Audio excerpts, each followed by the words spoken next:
In court, the billionaire called the single mom too unstable for her kids. But her secret proof didn't just win the case, it destroyed him forever. Hello, viewer. Thanks for joining us. Leave a like and share your thoughts in the comments, along with the city you're watching from. Now let's continue with the story. The judge's eyes said it all.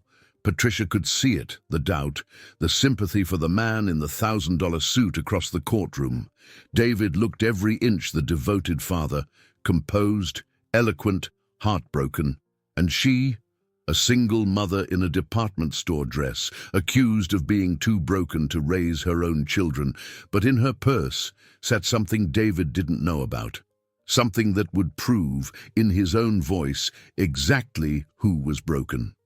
And in that moment, Patricia understood. Sometimes the quietest voices carry the most devastating truths. The courtroom felt like a cathedral of judgment. Cold marble, high ceilings, rows of polished wood that gleamed under fluorescent lights.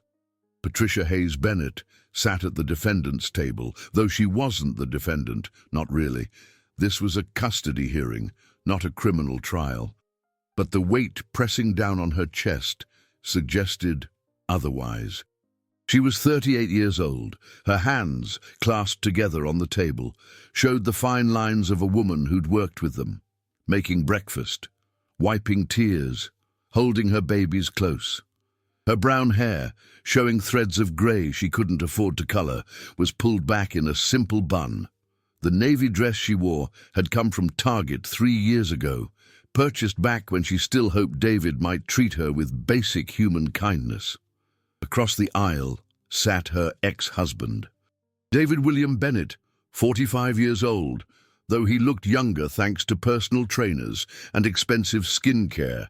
His salt and pepper hair was styled perfectly. His suit, she knew, cost more than 3 months of her rent. The Rolex on his wrist caught the light as he leaned toward his attorney, Robert Thornton, whispering something that made the older man nod with satisfaction. Patricia's attorney, Linda Martinez, sat beside her. 52 years old, with kind eyes behind wire-rimmed glasses and a suit that had seen better days. Linda carried 40 cases at a time as a public defender. She believed in Patricia, but belief didn't pay for expert witnesses or private investigators. "Your Honor," Thornton began, his voice smooth as aged whiskey, "we are here today because my client, Mr. David Bennett, is deeply concerned about the welfare of his children. Maya and Noah Bennett, age 6, deserve stability.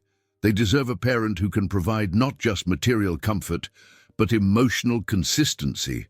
Patricia's fingers tightened until her knuckles went white. Thornton clicked a remote.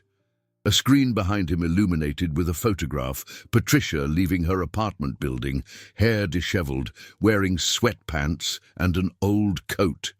The angle was deliberately unflattering, taken by someone David had hired to follow her. "This is Maya and Noah's mother on a typical Tuesday morning," Thornton continued, "exhausted, disorganized. By her own admission, she works 2 jobs to make ends meet.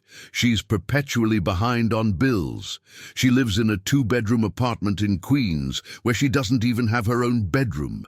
She sleeps on a pull-out couch so the children can have their space." Patricia felt the eyes of everyone in the courtroom on her. The gallery was half full. Reporters, mostly hungry for a story about a billionaire's custody battle. "Now," Thornton said, his tone shifting to something meant to sound compassionate, "we don't blame Patricia for her circumstances. She came from a working-class background. She never finished college. When she married Mr. Bennett, she left her job at his encouragement, which was generous at the time.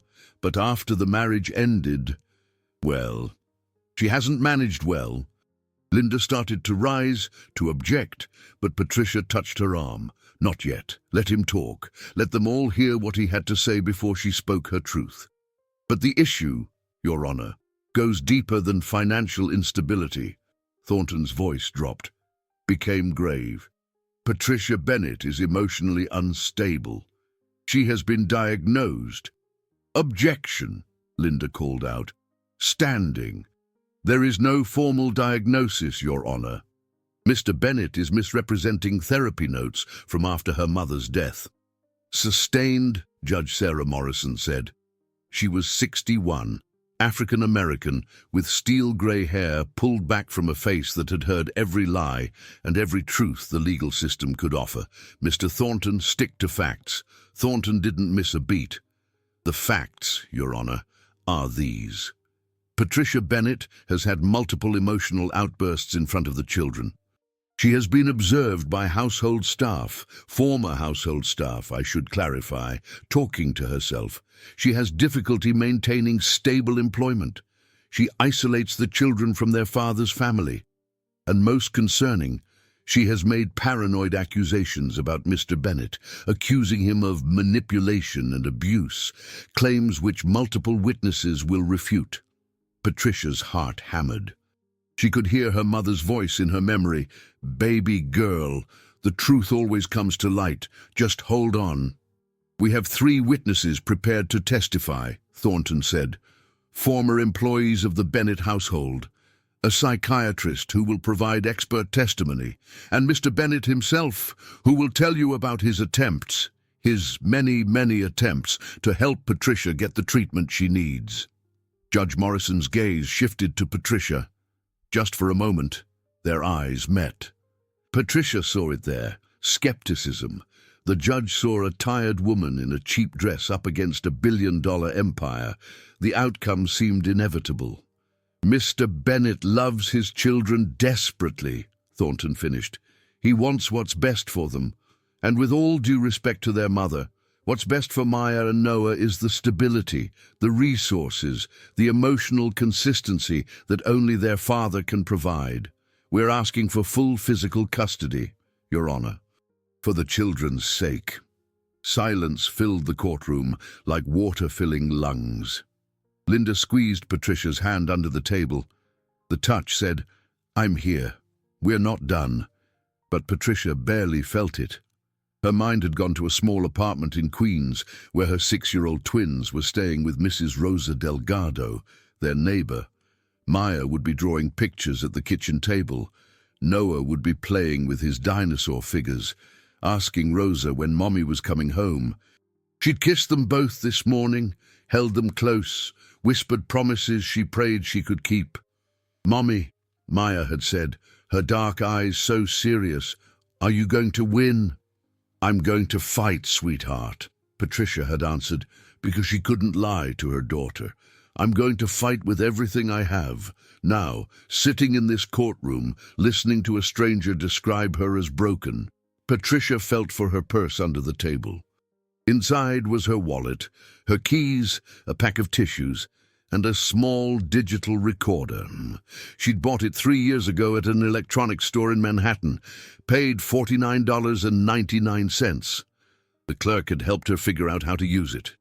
He'd thought she wanted to record her children's voices. She'd let him believe that. It was partly true. But what she'd actually recorded, what sat on that device in hundreds of small files, that was the truth David didn't know existed. His voice, calm, controlled, devastating, the things he'd said when he thought no one would ever know, the way he'd systematically erased her sense of reality, word by carefully chosen word. "Miss Martinez," Judge Morrison said, "will the defense present an opening statement?" Linda stood. She was 5'3", outweighed by wealth and power, but her voice was steady. "Yes, Your Honor. We will show that Patricia Bennett is exactly what she appears to be, a devoted mother doing her best against impossible odds. We will show that Mr. Bennett's concern for his children is recent and convenient. We will show that financial resources do not equal parental fitness, and we will show—" Linda paused, glanced at Patricia, who gave the smallest nod, "that the truth about this marriage, about Mr. Bennett's character, is very different from the story his expensive attorneys are telling." David's jaw tightened, just slightly. Patricia saw it because she'd learned to read his moods like weather patterns, always watching for the storm. "This court will hear from teachers who see Maya and Noah daily," Linda continued. from neighbors who witnessed Patricia's parenting, from a child psychologist who has evaluated both parents, and from Patricia herself. The truth, Your Honor, is simple. These children thrive with their mother. They feel safe with their mother. They love their mother. And no amount of money can manufacture what she gives them every single day. Presence, attention, unconditional love. Linda sat down. Patricia reached over, squeezed her hand. "Thank you," she mouthed. But she could feel David's eyes on her. When she dared to look, he was watching her with an expression she knew well. It was the look he used to give her before he'd tell her she was imagining things, before he'd rewrite their arguments, before he'd convince her that her own memories were lies. He thought he'd won already. He thought his money, his lawyers, his carefully constructed image would crush her. He had no idea what was coming. Judge Morrison checked her notes. "We'll begin testimony tomorrow morning at 9. Court is adjourned." The gavel came down like thunder. People stood. Reporters rushed for the doors. David was immediately surrounded by his legal team, by his brother William Jr., by handlers who managed his public image. Patricia stood more slowly. Her legs felt unsteady. Linda gathered her papers. "That opening was brutal," she said quietly, "but we knew it would be. Tomorrow we start fighting back." "Tomorrow," Patricia echoed. She picked up her purse, felt the weight of the recorder inside. Tomorrow she would begin her testimony. Tomorrow the courtroom would hear her voice, but not yet. Not yet would they hear his timing, her mother used to say, was everything. Patricia walked toward the courtroom doors. Outside, reporters shouted questions. Cameras flashed. She kept her head down, kept moving, Linda's hand on her elbow guiding her through the chaos. Miss Bennett, do you think you're fit to have custody? Miss Bennett, is it true you've been diagnosed with mental illness? Miss Bennett, what do you say to allegations that you're unstable?" She said nothing. Let her silence speak for her. Let them wonder. A car was waiting, Linda's 10-year-old Honda. They climbed in. Linda pulled away from the courthouse, away from the cameras, away from David's world of marble and money. "You okay?" Linda asked. Patricia looked out the window at Manhattan passing by. All these people living their lives, not knowing that hers was balancing on a knife's edge. "I have to be," she said softly. "For Maya, for Noah." Linda nodded. She understood. She'd been through her own hell with an ex-husband 15 years ago. That's why she did this work. That's why she believed. They drove through the city toward Queens, toward home, toward 2 children who needed their mother. Patricia closed her eyes. In her mind, she heard her mother's voice again. "Baby girl, you're stronger than you know."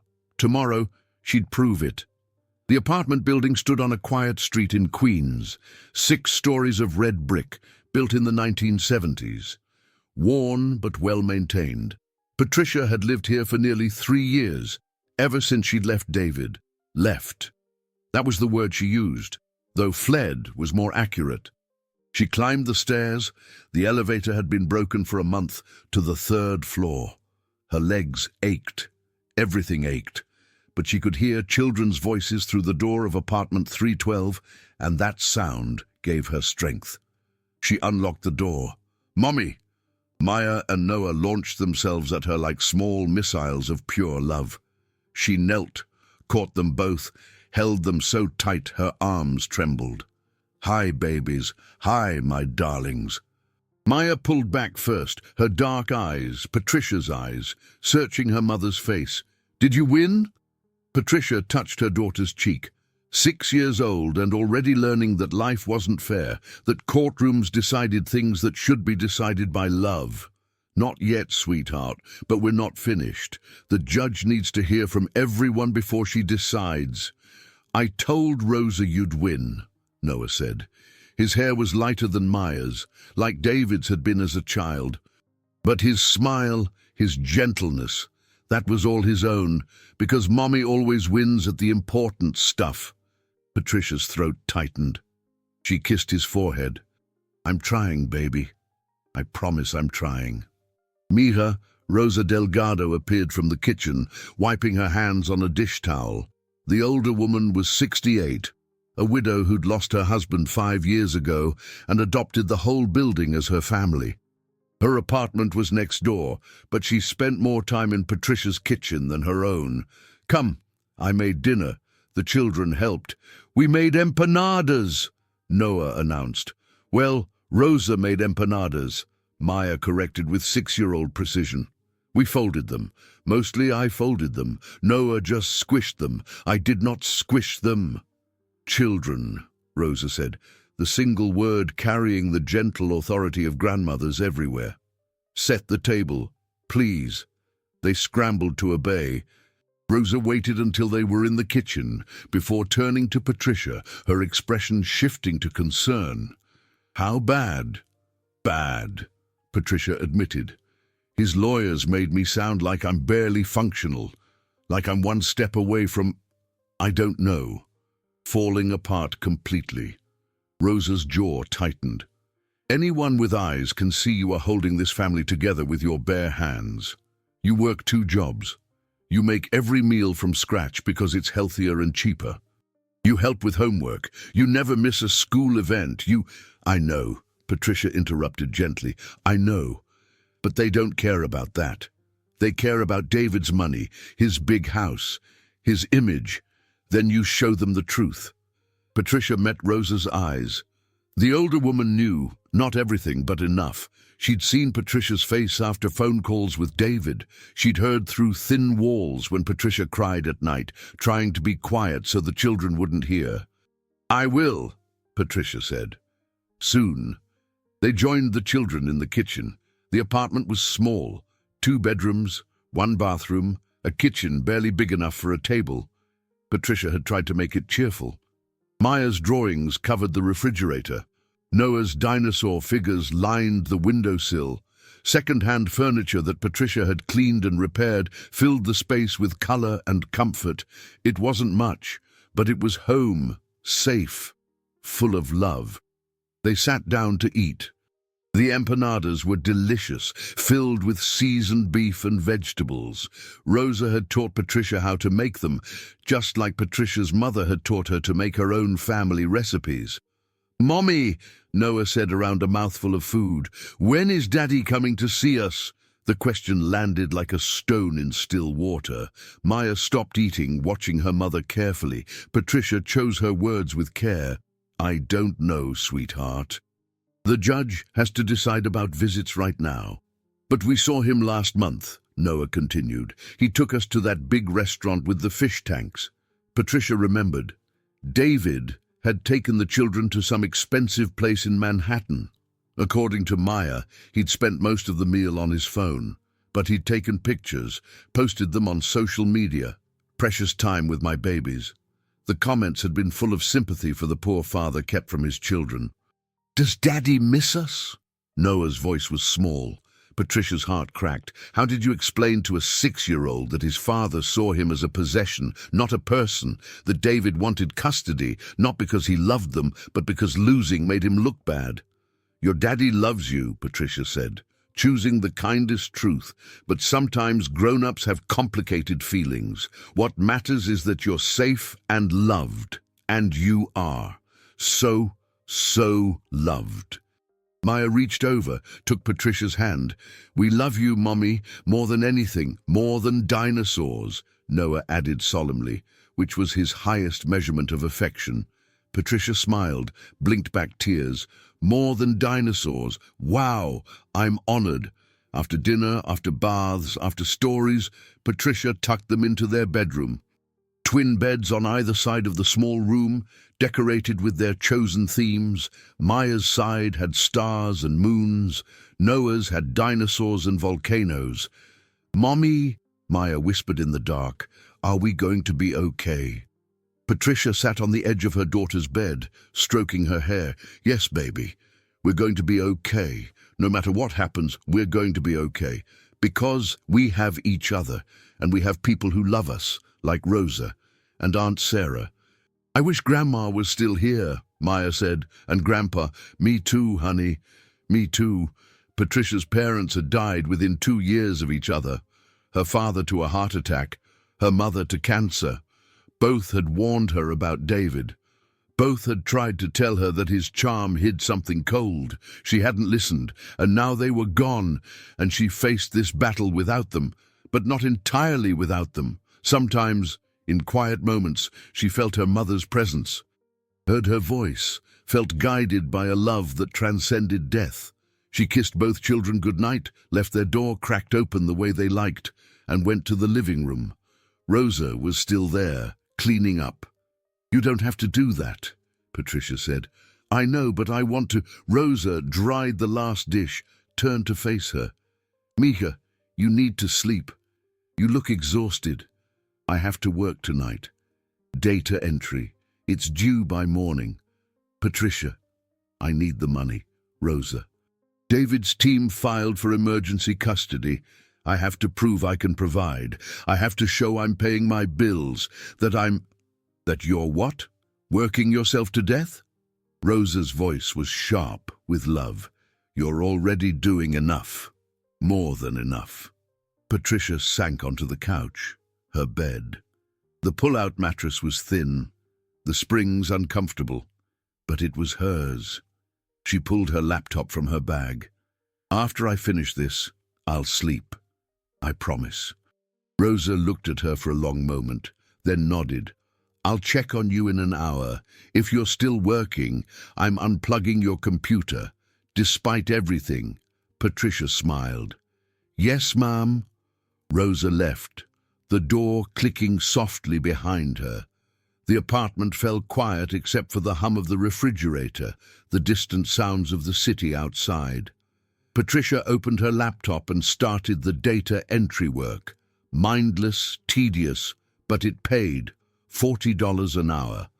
4 hours tonight would mean $160. Groceries, part of a doctor visit if someone got sick, a tiny cushion against disaster. Her phone buzzed, a text from her sister Sarah in Seattle. "How'd it go?" Patricia typed back, "Not great. David's lawyers were brutal, but Linda's good. We'll fight." Sarah's response came immediately. "I'm trying to get time off. I want to be there." Patricia smiled. Sarah had her own family, her own job as a high school guidance counselor. The fact that she'd even try meant everything. "You don't have to," Patricia typed. "But thank you." "Yes, I do," Sarah replied. "You're my sister. I love you. I love you too." Patricia set the phone aside and focused on her work. Numbers, names, addresses, data that needed to be organized, formatted, entered into spreadsheets. Her eyes burned, her back ached, but she kept going. Around midnight, her gaze drifted to the closet. Inside, on the top shelf beneath old coats, was a cardboard box. In that box was her camera, a Nikon her father had given her for her 21st birthday. She hadn't touched it in 5 years. She'd loved photography once, had dreamed of becoming a professional. She'd been good at it too. But David had encouraged her to quit her assistant job at the photography studio. "You don't need to work," he'd said. "I can take care of you. Let me take care of you." And she'd let him. She'd given up her dream, and slowly, so slowly she hadn't noticed until it was too late, he'd taken everything else. Her phone, her friends, her confidence, her sense of reality, but not her children, never her children. Patricia's hands went to her purse, sitting beside her on the couch. She pulled out the small digital recorder.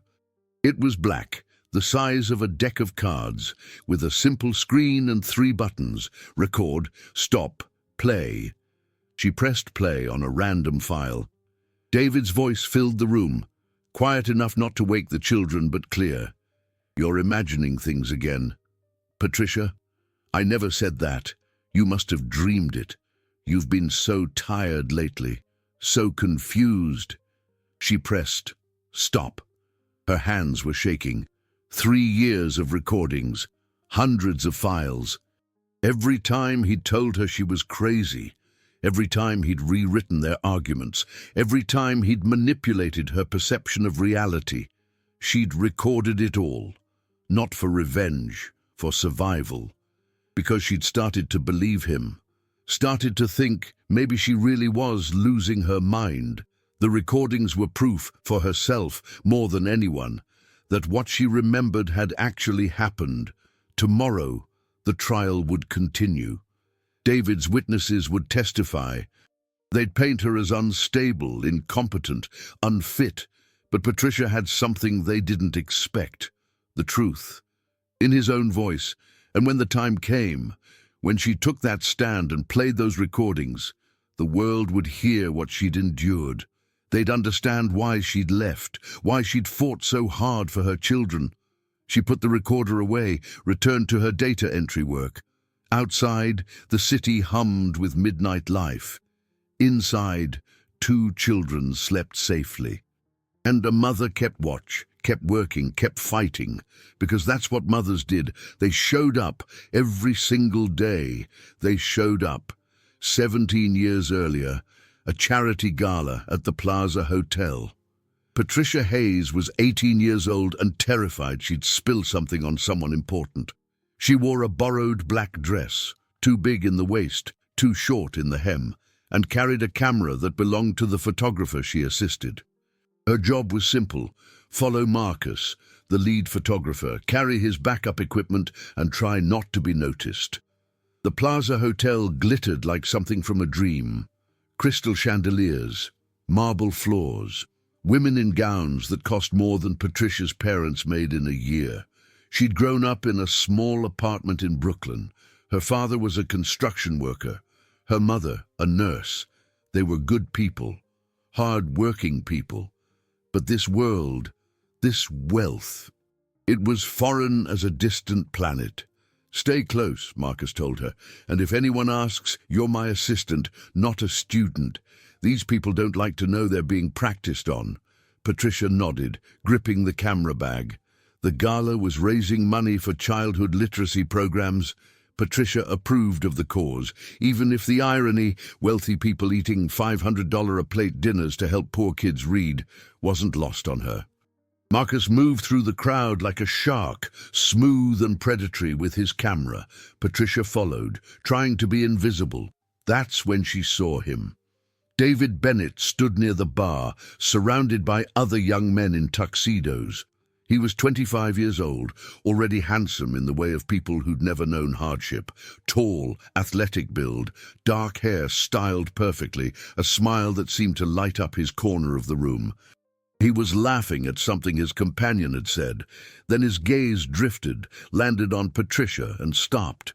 She looked away immediately. Invisible. She was supposed to be invisible. "Excuse me," a voice said behind her. She turned. It was him. Up close, he was even more striking. Green eyes that sparkled with interest. A confidence that came from being the heir to Bennett Properties, though Patricia didn't know that yet. "Can I help you?" she managed. "I'm David," he said, extending his hand. "And you are?" "Patricia, I work with the photographer." "Patricia," he repeated, like he was testing how her name felt. "Would it be terribly inappropriate if I asked you to take my picture?" She blinked. You want me to take your picture?" "Well, your photographer friend seems busy with the donors, and I'd rather have a photo taken by someone with kind eyes than someone looking at me like I'm a paycheck." Patricia felt herself flush. Kind eyes. "I'm just an assistant," she said. "I'm still learning." "Then I'll be your practice," David said. His smile was warm, genuine. "Come on, help me look charitable." Against her better judgment, Patricia raised the camera. Through the lens, David Bennett looked like someone from a magazine. Confident, powerful, but also lonely. Was that what she saw? Some vulnerability beneath the polish? She took several shots. He posed naturally, the way people did when they were used to cameras. "Thank you," he said when she lowered the camera. "Those will probably be the only honest photos taken tonight. Everyone else just wants to capture the money." "Aren't you Patricia hesitated. "Aren't you part of the money?"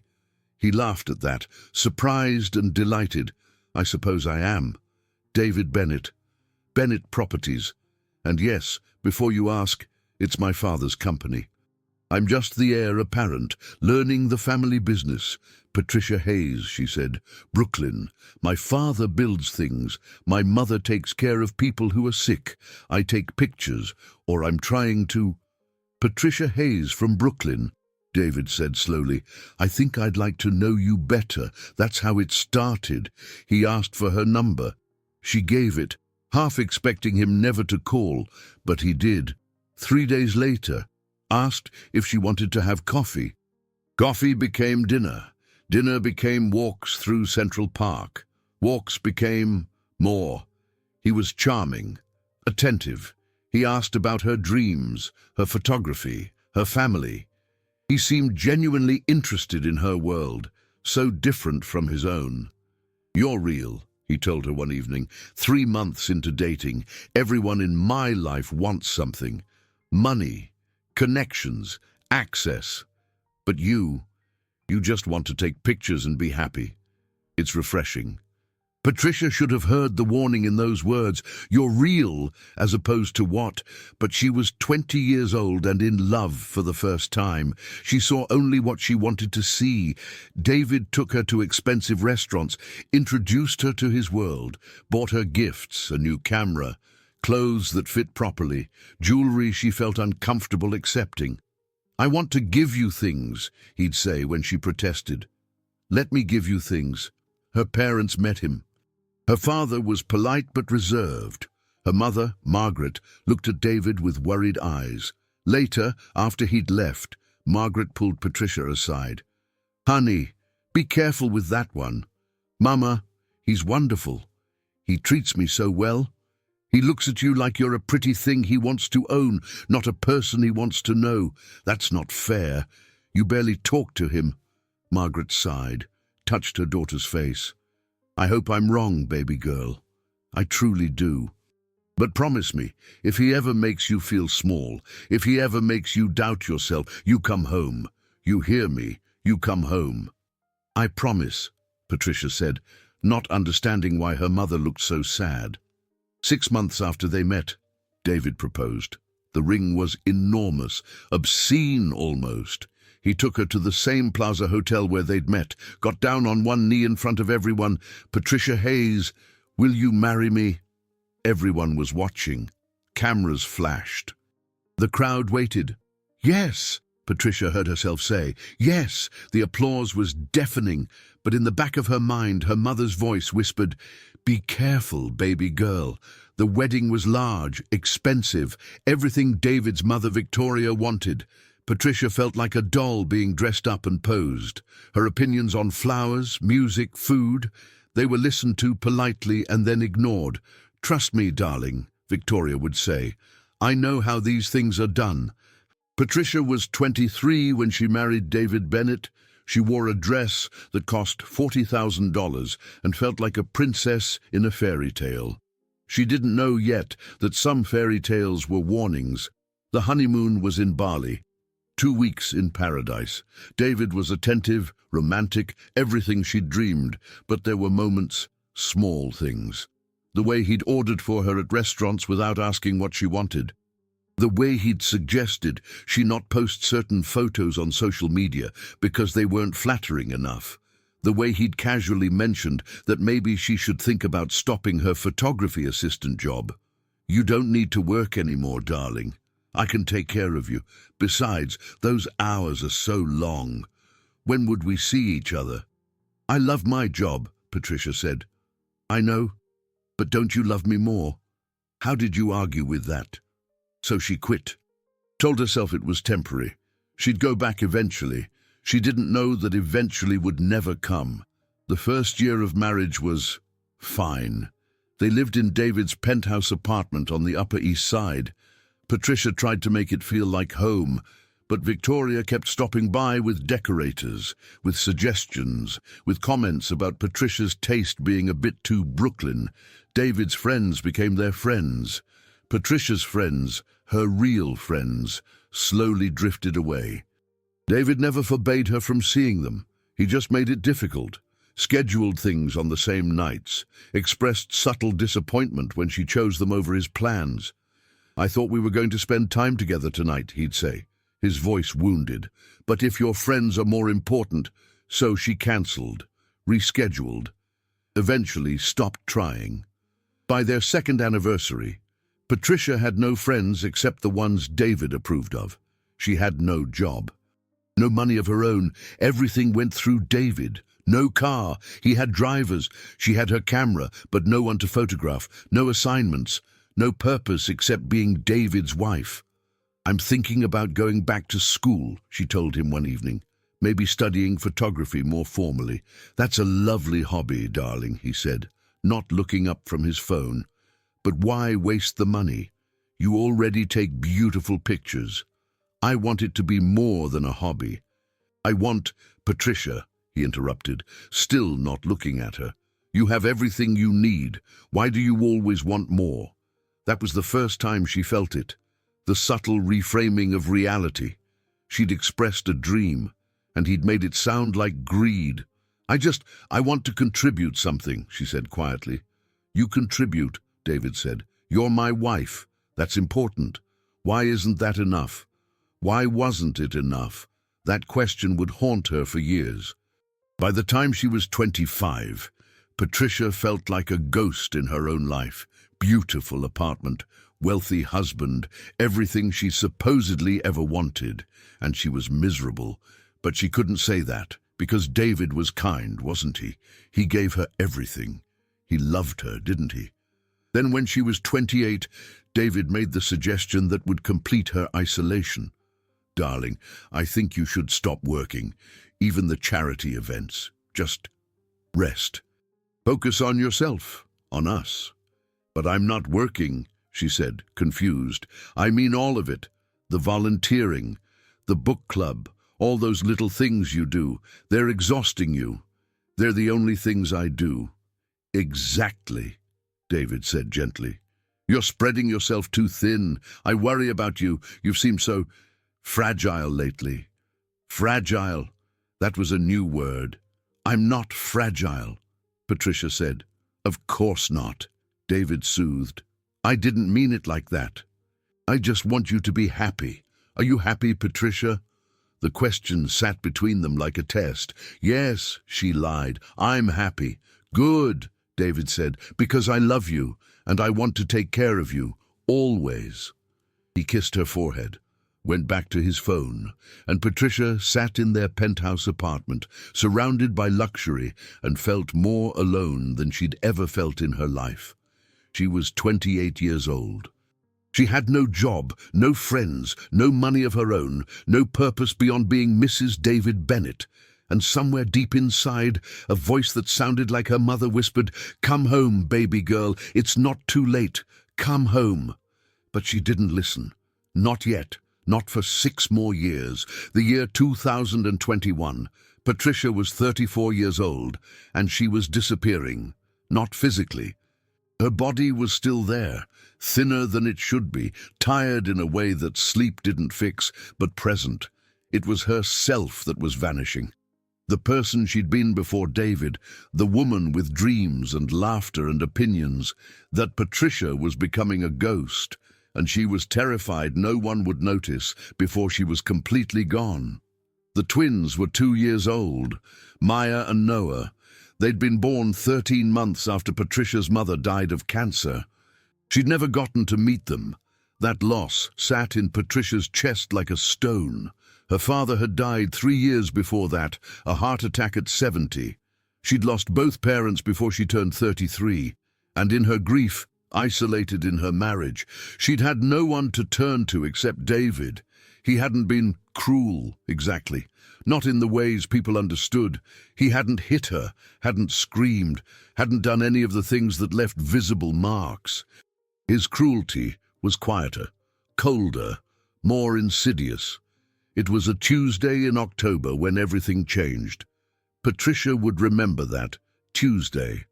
Grey sky. Maya had a fever of 102 degrees. The nanny David employed had her day off. Patricia was alone with both toddlers in the penthouse apartment that had never stopped feeling like his space, not theirs. Maya was miserable, crying, wanting to be held constantly. Noah kept asking where Daddy was. Why wasn't Daddy home yet? Could they watch more television? Patricia called David at 6:30. He was supposed to be at a business dinner but had promised to call and check in. David, Maya's fever isn't going down. I think we should take her to the doctor. It's just a fever, darling. Give her medicine. She'll be fine. But what if... Patricia, his voice held that edge of patience wearing thin. You're overreacting. Again. It's just a fever. Children get fevers. Handle it. He hung up. Patricia stood in the kitchen, phone in hand, Maya whimpering on her hip. Handle it. Like she wasn't already handling everything, like she hadn't been handling everything since the twins were born. David came home at 11:30 that night. He was not drunk, but he'd been drinking. She could smell the expensive scotch on his breath. He walked into the apartment, saw her cleaning up the dinner dishes she'd finally had a chance to get to, and stopped. Are those yesterday's dishes? Patricia turned. Maya's been sick. The house is a mess. Patricia. The children's toys are everywhere. The kitchen looks like a disaster. What have you been doing all day? Something in her chest snapped. Taking care of our sick daughter, feeding our son, doing laundry, changing diapers, everything. I've been doing everything. David's expression went cold. Don't raise your voice at me. I'm not raising my voice. You can't even manage 2 children and a house. What kind of mother are you? The words hit her like a slap. That's not fair. I've been alone all day with a sick child. You have help. We have a nanny. Who has the day off? David, I called you for support and you... I was at a business dinner, Patricia. Some of us work. I work. I take care of our children. That's not work. That's basic parenting, and you can barely handle it. Patricia felt tears burning her eyes. How can you say that? I've been with them every single day since they were born. I'm exhausted, David. I need help. I need you to help me. David set down his briefcase, loosened his tie, and looked at her with something like pity. Patricia, you're getting hysterical. This is exactly what I'm talking about. You can't handle stress. You fall apart over the smallest things. Maya has a fever of 102 degrees. That's not small. It's a fever. Children get fevers. You're overreacting, like you always do.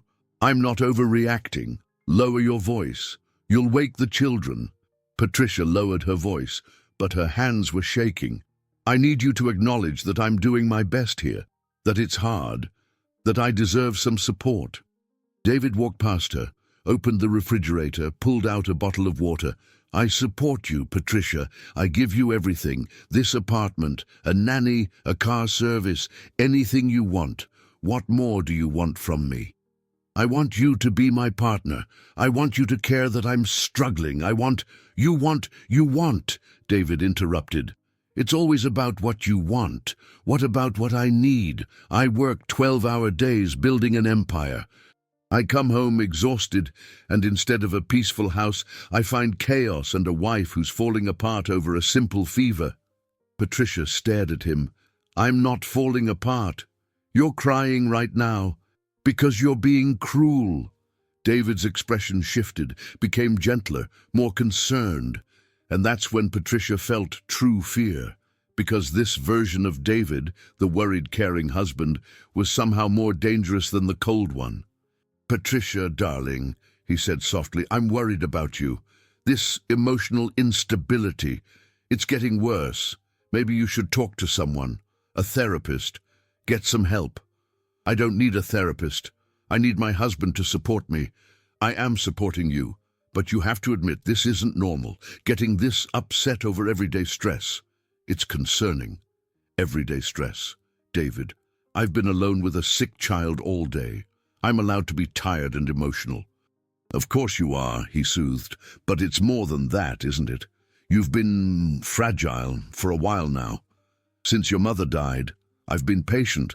I've tried to help, but Patricia, you need professional help." She felt the ground shifting under her feet. He was doing it again, taking her legitimate feelings and making them sound like symptoms of illness. "I'm grieving my mother. That's normal. It's been over a year, darling. At some point, you have to move forward." Patricia wiped her eyes, tried to steady her breathing. "I can't do this tonight," she said. "I'm too tired. Can we please just go to bed and talk about this tomorrow?" "Of course," David said. He kissed her forehead. "Get some rest. You'll feel better in the morning." But in the morning, when she tried to reference their argument, David looked confused. "What argument?" he said. "Last night, when you came home." "We fought about Maya's fever and the house being messy. Patricia, I came home late and went straight to bed. You were already asleep. We didn't fight about anything." She stared at him. "Yes, we did. You said I couldn't manage the children. You said I needed therapy." "I said no such thing," David replied calmly. "Darling, I think you had a nightmare. Or maybe you're confusing last night with something else. I would never say those things to you." "You did." "You absolutely did, Patricia." His voice was patient but firm. "You're imagining things. I'm concerned. Have you been sleeping? Taking care of yourself?" She felt like she was losing her mind. She remembered the conversation. She could see it in her mind. His words, his tone, the coldness in his eyes. But he was looking at her with such concern, such worry, that she started to doubt herself. I could have sworn." "You've been so stressed," David said gently. "Maybe you are having trouble distinguishing dreams from reality. That's why I think therapy would help." Patricia retreated to the bedroom, sat on the edge of the bed, tried to understand what was happening to her. Was she imagining things? Had she dreamed the argument? No. She remembered it. She'd been standing by the sink. She'd had Maya's fever medicine in her hand. She remembered the glass of water on the counter. She went back to the kitchen. The glass was still there, right where she'd left it. She looked at it for a long time. Then she made a decision. She got her phone, opened a voice memo app, and started recording. At first, it was just for her. Proof that her memories were real. But as days turned into weeks, as more conversations got rewritten by David, as her sense of reality began to erode, the recordings became her lifeline. She bought a small digital recorder, better quality, easier to hide.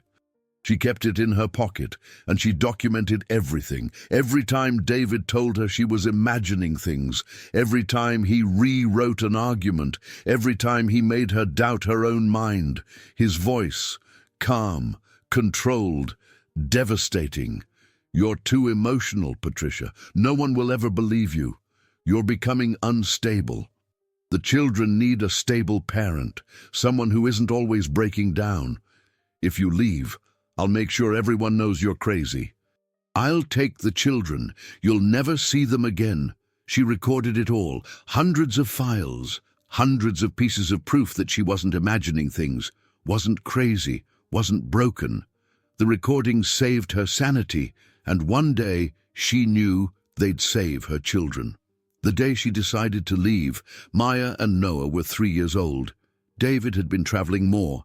Having an affair, she'd eventually realize, though at the time she just knew he was distant, cold, present but absent. She packed 3 suitcases, clothes for her and the children, important documents, the digital recorder, her camera. She didn't know why she took it, but it felt important.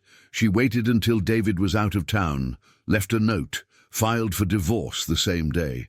Her lawyer, court-appointed because she had no money of her own, had looked at her with sympathy. "This will be difficult," Linda Martinez had said. "He's very wealthy. Wealthy men win custody battles more often than they should."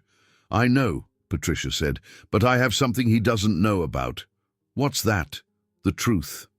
Now, 3 years later, sitting in a courtroom listening to expensive lawyers call her unstable, Patricia held on to that truth like a rope in a storm. Soon, she told herself, soon everyone would hear it. Soon David's voice, his own words, would destroy the life he'd carefully constructed. Truth, her mother used to say, was the most powerful weapon in the world. Patricia was about to prove it. The week before the trial felt like drowning in slow motion. Patricia went through her days on autopilot.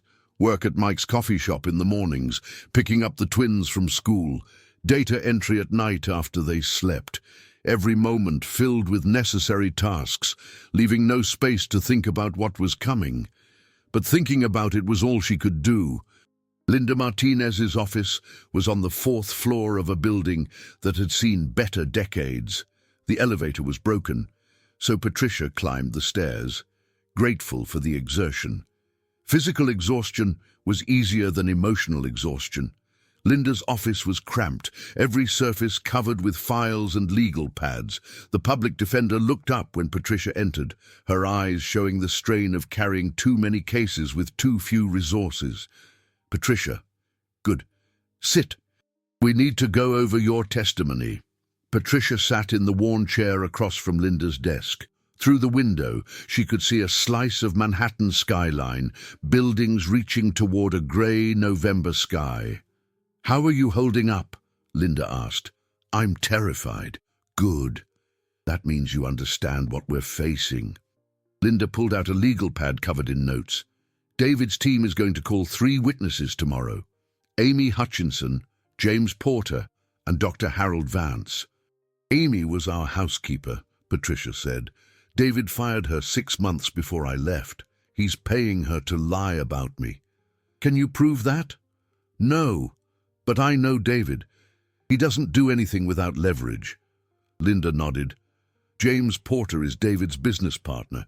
He'll testify that you made paranoid accusations about David, that you seemed emotionally unstable. I was emotionally unstable, because David was systematically convincing me I was losing my mind. I know. But they're going to use your own reactions against you." Linda leaned forward. "Patricia, I need to ask you something, and I need you to be completely honest. Do you have any evidence? Anything concrete that shows what David really did?" This was it. The moment Patricia had been both dreading and waiting for. She reached into her purse, pulled out the small digital recorder, and set it on Linda's desk. Linda stared at it. "What is that?" 3 years of recordings. David's voice, saying all the things he later denied, manipulating me, threatening me, telling me no one would believe me if I left. Linda picked up the recorder like it was made of glass. "You recorded him?" "Yes. For the last 3 years of our marriage, I needed proof. For myself at first, just to know I wasn't crazy. But then I realized I might need it for this. For the custody battle I knew was coming." Linda's hands were shaking. "New York is a one-party consent state. These are legal. This is... Patricia, this could change everything.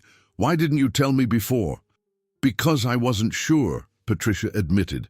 "I wasn't sure if I should use them, if it was ethical. They're private conversations between a husband and wife.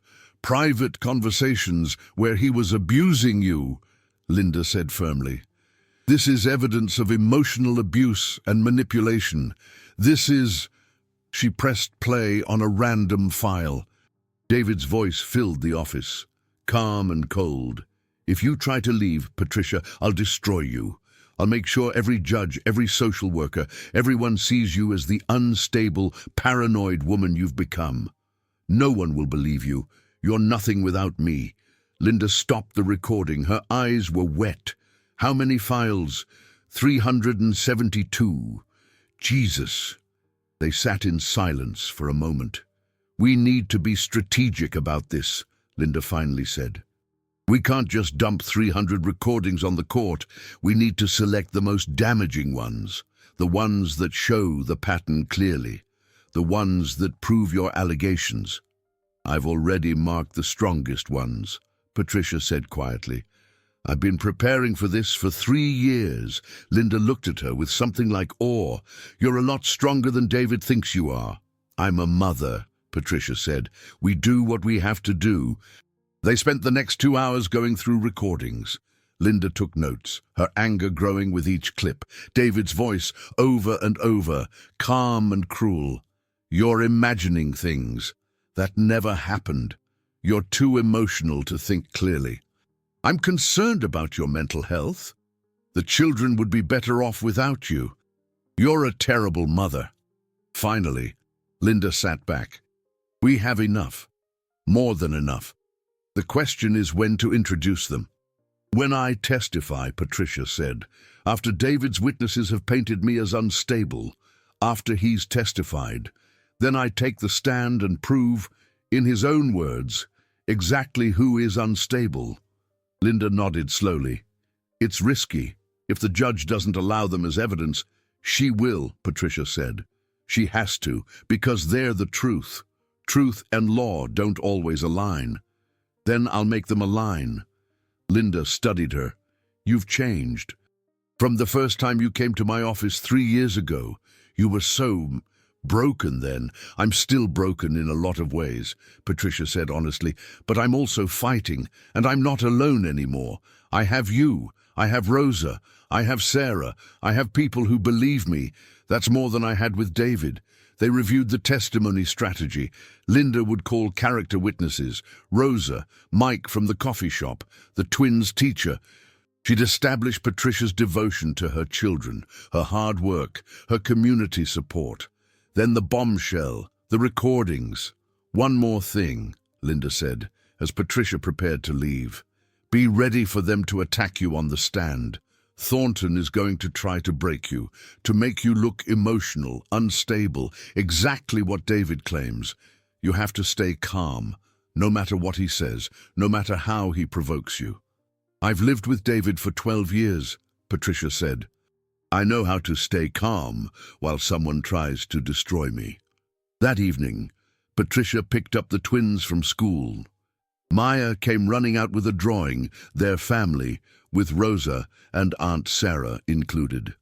Noah had scraped his knee on the playground and wore his Band-Aid like a badge of honor. Normal, beautiful, ordinary. This was what she was fighting for, these moments, these children. At home, Rosa had made dinner.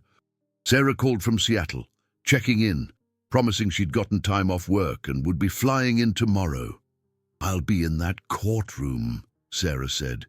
You won't be alone. Thank you, Patricia whispered. Thank you. That night, after the children were asleep, Patricia sat on her pull-out couch with her laptop and the recorder. She listened to one more file, the last one she'd made before leaving David. His voice, "You'll never make it without me, Patricia. You're weak. Dependent, broken. The moment you walk out that door, you'll realize you need me. And when you come crawling back, begging, I'll make you pay for this embarrassment. I'll take those children and you'll never see them again. Because I can. Because I have the power. And you have nothing."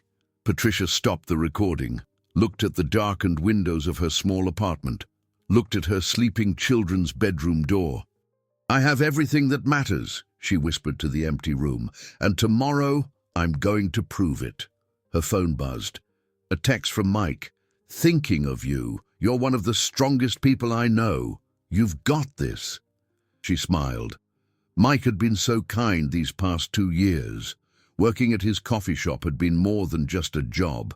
It had been proof that good men existed, that patience and gentleness and respect weren't fairy tales.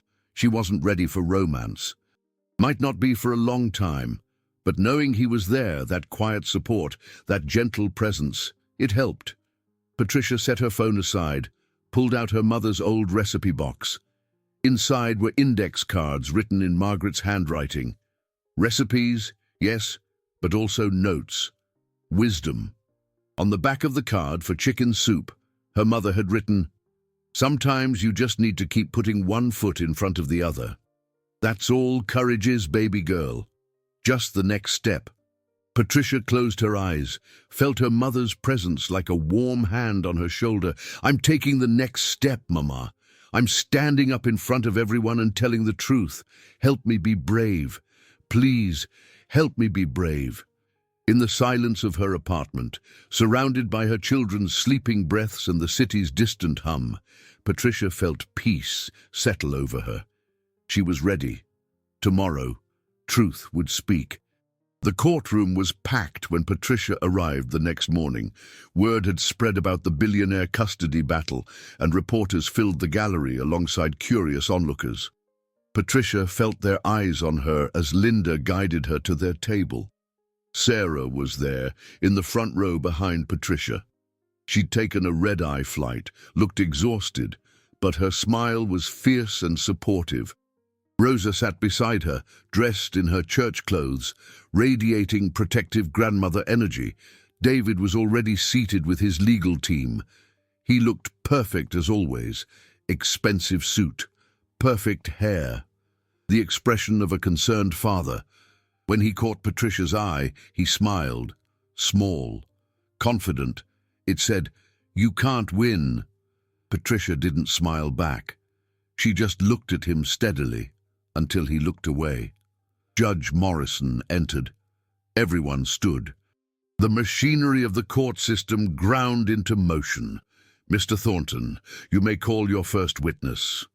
The defense calls Amy Hutchinson. Amy walked to the stand. She was 35, pretty in a tired way, wearing a suit that looked new. Patricia recognized the signs. David had bought it for her. He always did that. Made people feel indebted, obligated. Amy was sworn in. Thornton's questions were gentle, leading. Amy testified that she'd worked for the Bennetts for 2 years, that Patricia had been difficult, moody, prone to outbursts. "Can you describe a specific incident?" Thornton asked. Amy glanced at David, then away. "One time, Mrs. Bennett accused me of moving her things. She was very upset, said I was trying to make her think she was crazy, but I hadn't touched anything.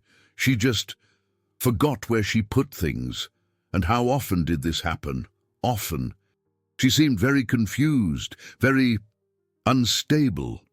Patricia watched, felt Linda's hand on hers under the table. "Stay calm." When Linda stood for cross-examination, her voice was sharp. "Miss Hutchinson, how much is Mr. Bennett paying you to testify today?" "Objection," Thornton called. "Relevance. It goes to bias, Your Honor," Linda replied. "I'll allow it." "Miss Hutchinson, answer the question." Amy's face flushed. "He's not paying me to testify. He gave me a severance package when my employment ended." "How much was this severance package?" $50,000. A murmur went through the courtroom. $50,000 for a housekeeper who'd worked 2 years. The math didn't add up. "And when did you receive this severance?" 6 months ago. 6 months ago, right around the time Mr. Bennett's custody petition was filed." Linda paused. "What were you being severed from, Miss Hutchinson? You'd already been let go 2 years prior." Amy's silence was answer enough. Linda sat down. Patricia let herself breathe. But there were 2 more witnesses. James Porter, David's business partner, who testified about Patricia's paranoid accusations. Dr. Harold Vance, a psychiatrist who'd never met Patricia but offered an expert opinion that her described behavior matched borderline personality disorder. Linda chipped away at each testimony. Porter admitted he'd never actually witnessed Patricia's behavior firsthand, only heard about it from David. Vance admitted his opinion was based solely on descriptions, not evaluation. But damage had been done. Patricia could see it in Judge Morrison's expression: skepticism, doubt. Then David took the stand. He was masterful. Patricia had to give him that. He spoke with quiet emotion about his love for his children, his concern for their mother, his attempts to get her help. "I never wanted it to come to this," he said, his voice breaking slightly. "I love Patricia. I wanted our marriage to work. But I have to put Maya and Noah first. They need stability. They need their mother," Linda interrupted during cross-examination. "Isn't it true, Mr. Bennett, that you barely saw your children during your marriage? that you worked 12-hour days and traveled constantly. I provided for my family, but you weren't present. You weren't there for bedtimes, for sick days, for school events. Patricia was there. Patricia raised those children. With help, with nannies and housekeepers and all the resources my money provided. Resources you've now cut off. Isn't it true that you've reduced child support to the legal minimum, forcing Patricia to work 2 jobs? I pay what the court ordered, David said calmly. Linda tried. She pushed. She questioned. But David was prepared. He had an answer for everything. And worse, his answers sounded reasonable. When court adjourned for the day, Patricia felt nauseous. That was bad, she whispered to Linda. It was, Linda agreed, but we haven't played our cards yet. Tomorrow, you testify. Tomorrow, we show them the truth. That night, Patricia couldn't eat. She put the twins to bed, held them extra long, breathed in their shampoo-scented hair. "Mommy, why are you sad?" Noah asked. "I'm not sad, baby. I'm just thinking about how much I love you." "We love you too," Maya said. "More than anything. More than dinosaurs. Right, Noah?" "More than dinosaurs," Noah agreed solemnly. After they slept, Patricia sat with the recorder. Tomorrow she would walk into that courtroom. Tomorrow she would take the stand. And tomorrow David's carefully constructed world would crumble. She pressed play one more time. His voice, "You're nothing. Patricia, nothing." She stopped it, looked at her reflection in the darkened window. "I'm a mother," she whispered. "I'm a survivor. I'm a woman who documented the truth when everyone told me I was crazy. I'm not nothing. I never was." Outside, a light rain began to fall. The city glittered through the drops, and Patricia Hayes Bennett prepared for the most important day of her life. Tomorrow, truth would speak, and David Bennett would finally face the consequences of his cruelty. The morning felt different. Patricia could sense it the moment she stepped into the courtroom, a shift in the atmosphere, like the air before a storm. More reporters filled the gallery, more eyes watching. David's confidence had spread through the room like expensive cologne. Thornton stood when Judge Morrison called the session to order. His smile suggested he was about to enjoy himself. "Your Honor," the plaintiff calls Dr. Harold Vance. The man who walked to the witness stand looked exactly like what he was, a professional, expert witness. 67 years old, silver hair, expensive suit, the bearing of someone who testified in hundreds of courtrooms and knew how to command a jury's attention, except there was no jury here, just a judge who would decide Patricia's fate. Dr. Vance was sworn in.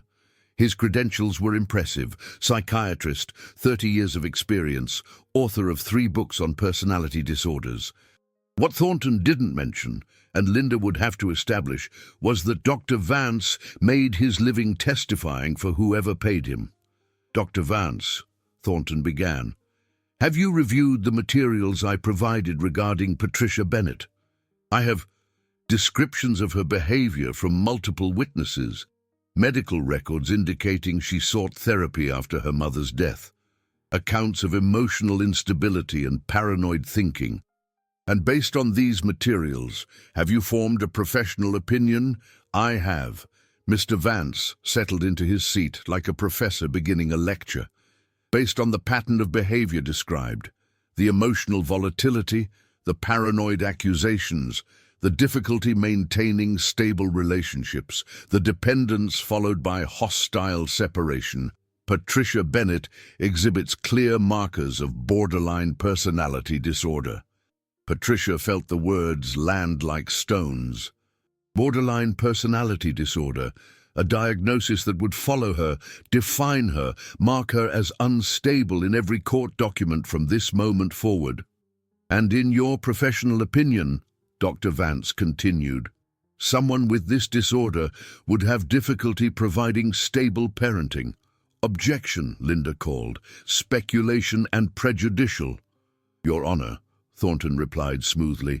Dr. Vance is an expert witness. His professional opinion is precisely what we're seeking. Overruled. The witness may answer. Dr. Vance nodded gravely. Individuals with borderline personality disorder often struggle with emotional regulation. They may be loving and attentive one moment, then volatile the next. Children in their care can experience confusion, anxiety, and instability. It's not that they don't love their children, they do. But their disorder makes consistent, stable parenting extremely challenging. Patricia's hands clenched under the table. Every word was a nail in her coffin, and the worst part, she'd been unstable during those years. She'd been anxious, emotional, struggling, because David had been systematically destroying her sense of reality. Linda stood for cross-examination. Her voice was sharp as broken glass.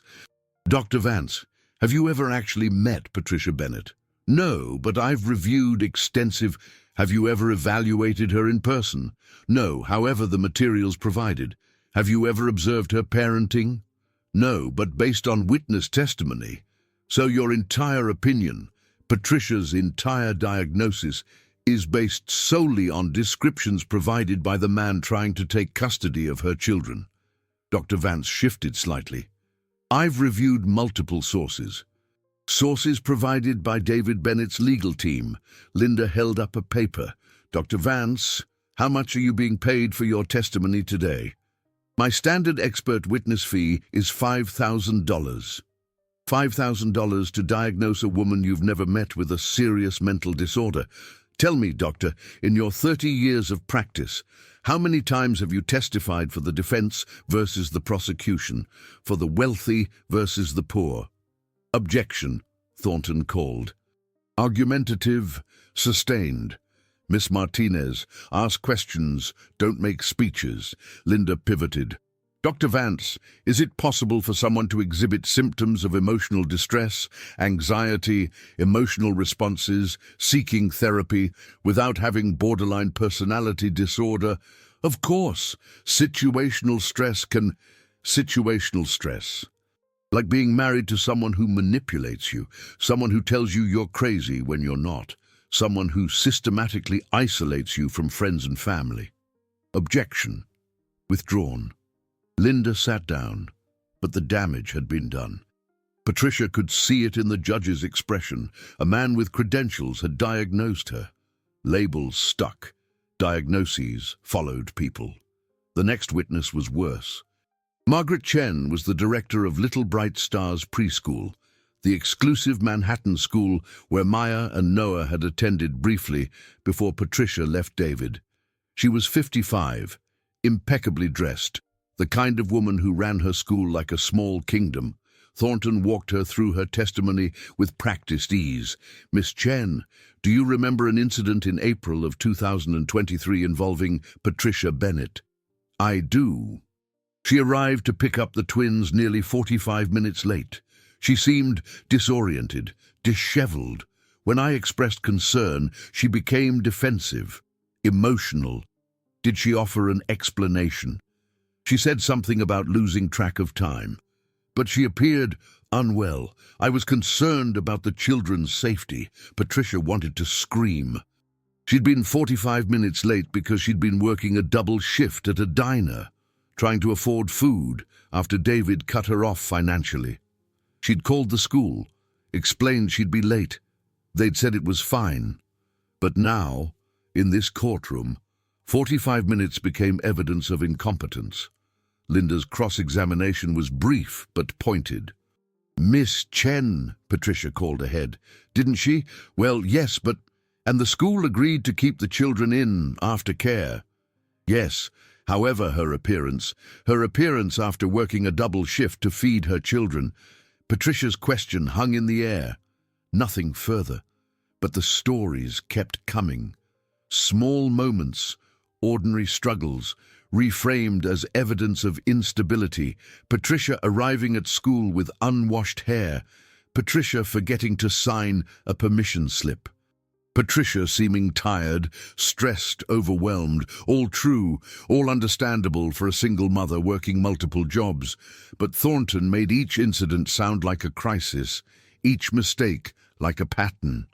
By the time the morning recess came, Patricia felt hollow. Rosa followed her to the courthouse bathroom, stood guard while Patricia splashed cold water on her face. "They're making me sound like a monster," Patricia whispered. "They're making you sound like every mother who's ever struggled," Rosa corrected. "Every woman in that courtroom who has children knows what you're going through. They know. The judge doesn't have children. The judge is a woman who made it to the bench. You think she doesn't know what it's like to be judged more harshly than any man would be?"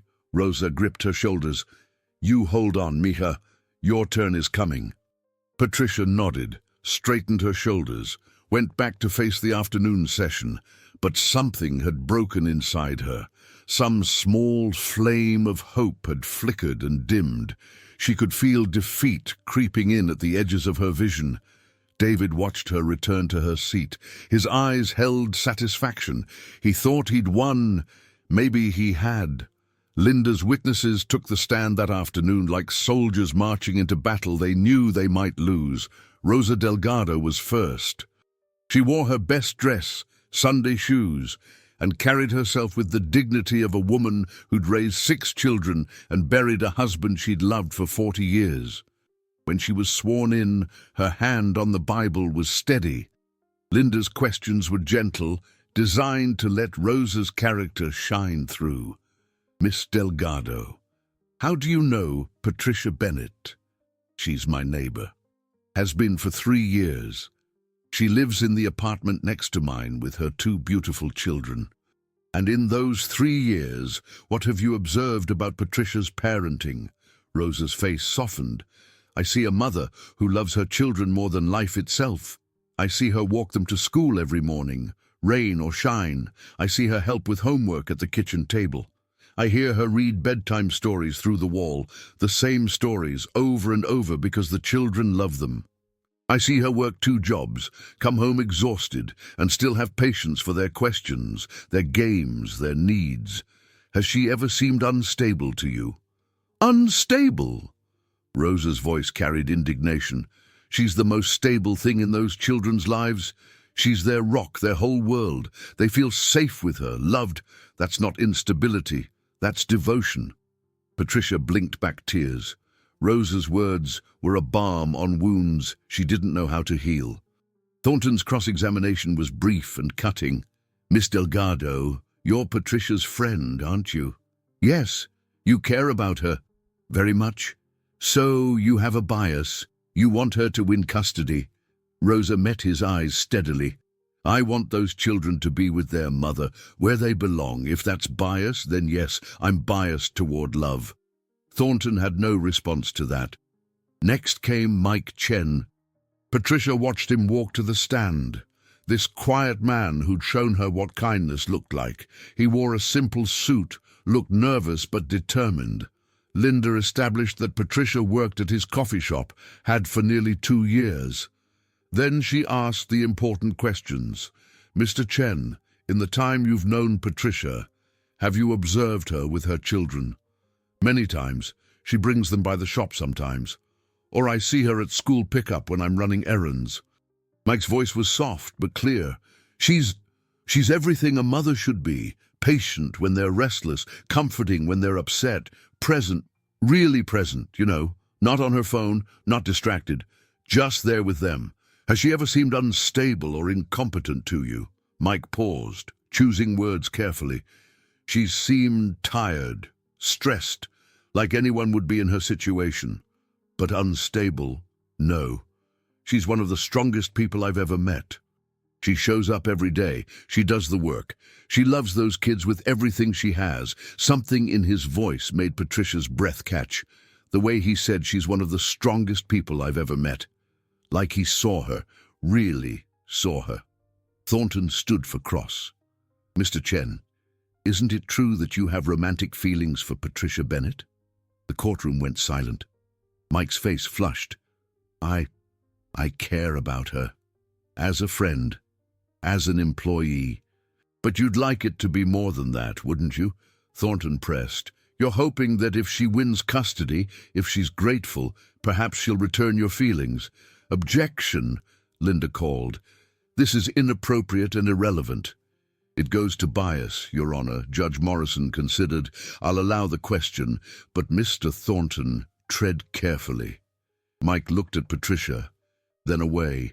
His voice was quiet but firm. I do care about Patricia. More than I probably should. She lost her husband who hurt her. I lost my wife 3 years ago in a car accident. We understand each other's pain. But my testimony isn't about my feelings. It's about the truth. Patricia is a wonderful mother. That's true, whether she ever looks at me romantically or not. The honesty in his words silenced even Thornton. Patricia felt something crack open in her chest. This good man, this kind, patient, grieving man who asked for nothing, who gave everything, who saw her broken pieces and didn't look away. She wasn't ready, might never be ready. But knowing he was there, knowing someone saw worth in her, it mattered more than she could express. The final witness of the day was Jennifer Cole, the twins' first-grade teacher. She was 28, fresh-faced, clearly nervous about testifying in a courtroom full of powerful people. But when Linda asked about Maya and Noah, Jennifer's voice strengthened. They're wonderful children, smart, creative, kind. Maya loves to draw families, always with hearts and flowers and her mother at the center. Noah asks a million questions about everything. They're thriving academically and socially. And their mother, what's your impression of Patricia Bennett as a parent? She's present. She comes to every parent-teacher conference. She volunteers when she can, even though I know she works multiple jobs. When Noah was struggling with reading, she worked with him every night until he improved. When Maya was being bullied by another student, Patricia handled it with grace and firmness. Jennifer paused, gathered her thoughts. She's the kind of mother every teacher hopes their students have. But Thornton had ammunition for cross-examination. Miss Cole, you testified that Patricia volunteers when she can. Does that mean she sometimes doesn't volunteer? Well, yes, but she works. And you mentioned she seemed tired at conferences. Everyone seems tired. That doesn't mean... One more question, Miss Cole. After the children visit their father, do they seem happy? Jennifer hesitated. Patricia held her breath. They seem quiet. Jennifer finally said, withdrawn. It takes them a day or two to return to their normal selves. Or perhaps they're sad to leave their father. Perhaps the instability of going back and forth upsets them. Objection, speculation, withdrawn. But the seed was planted. Could joint custody be what was upsetting the children? Should they just be with one parent full-time? The question was which parent. Court adjourned. Patricia walked out with Linda, Rosa, Mike, and Sarah. They formed a small protective circle around her as reporters shouted questions. In the car, Sarah held her hand. You have good people fighting for you, she said. I know, Patricia whispered. But is it enough? No one answered, because none of them knew. The child psychologist took the stand the next morning with the weight of the case on her shoulders. Dr. Eleanor Chen, no relation to Mike, she clarified, was 47 years old, Asian American, with kind eyes behind wire-rimmed glasses. She'd evaluated both Patricia and David, spent time with Maya and Noah, observed interactions. Her report would carry enormous weight. Linda stood to question her witness. Dr. Chen, you've had extensive interaction with this family. Can you describe your evaluation process? I spent 2 hours with each parent individually, 3 hours observing each parent with the children, and 2 hours with the children alone, using age-appropriate assessment tools. And your findings? Dr. Chen opened her folder, though Patricia suspected she didn't need to reference it. This woman knew her findings by heart. Maya and Noah Bennett are well-adjusted children. They're emotionally intelligent, socially appropriate, academically on track. They show secure attachment patterns with their mother. With their father, she hesitated. The attachment is more anxious. They want to please him but seem uncertain how. Can you elaborate? When the children were with Patricia, they were relaxed. They made demands, the way healthy children do. They asked for snacks, for help, for attention. They argued with each other and then made up. It was normal sibling behavior in a safe environment. Dr. Chen paused. With David, they were more careful, quieter. They watched him for cues about how to behave. They didn't make as many demands. It suggested they weren't as comfortable, as secure. And the home environments? Patricia's apartment is small but warm. The children's bedroom is clearly loved, their artwork on the walls, their toys organized, their beds made.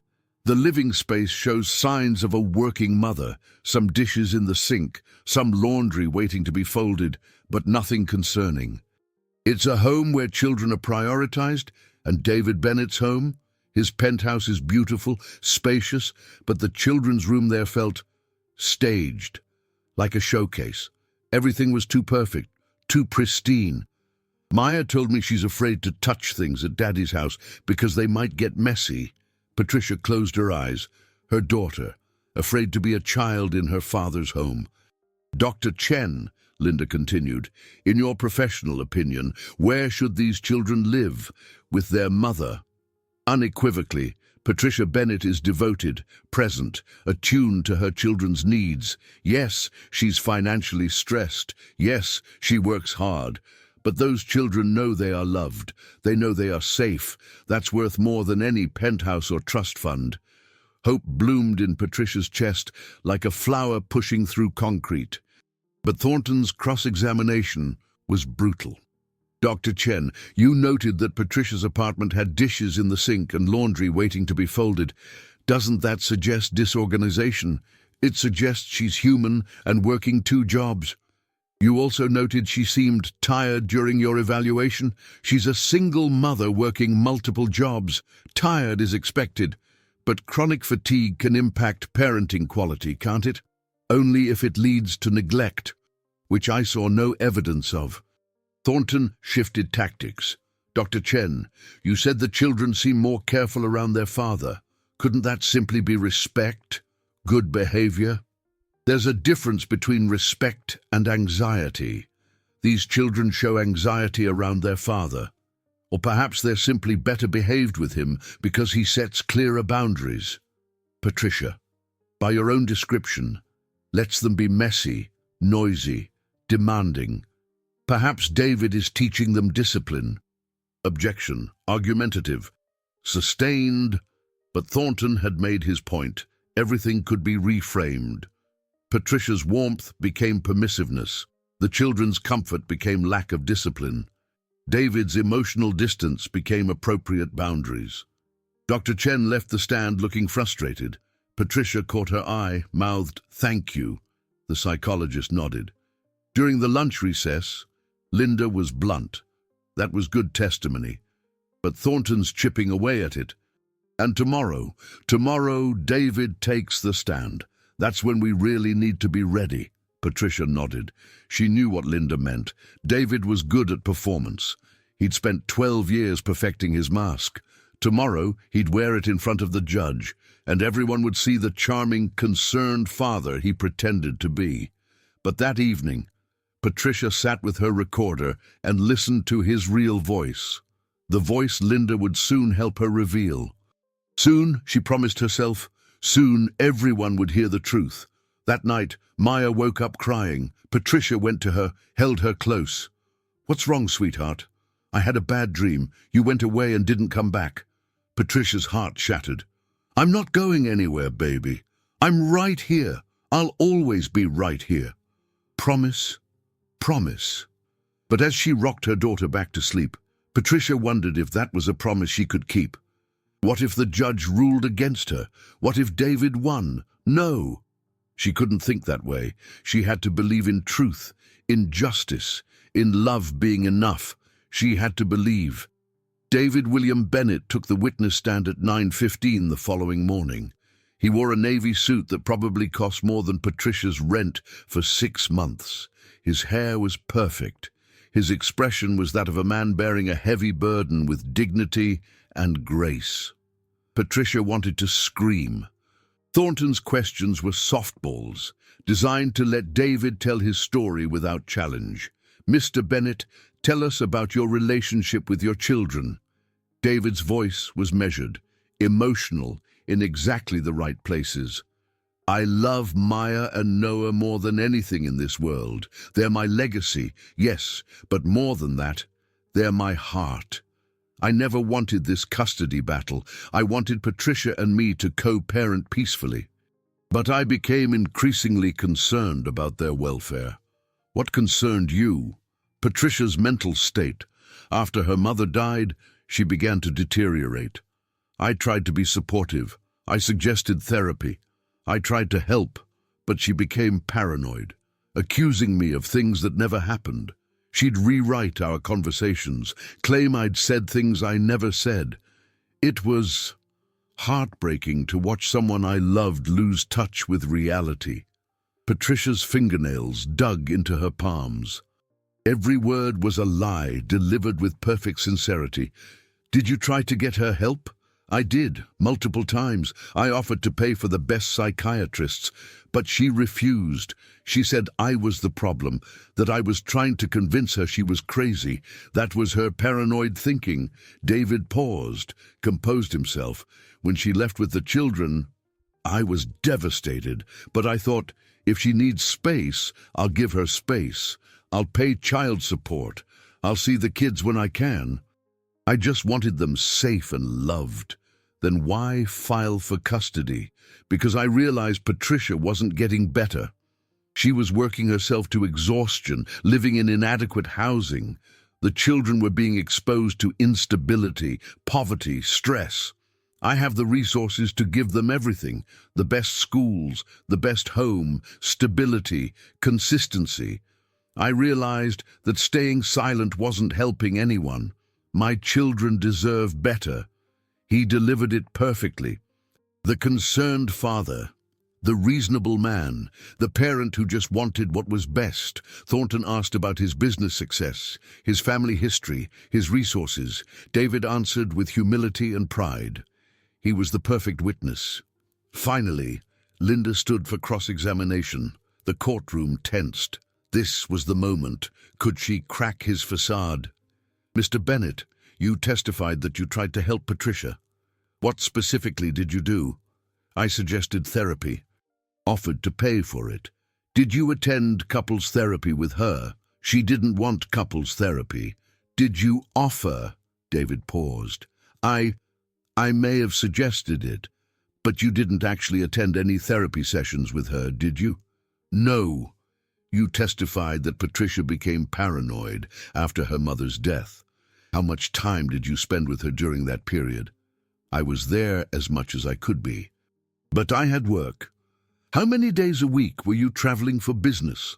"It varied. 3 days, 4 days, sometimes."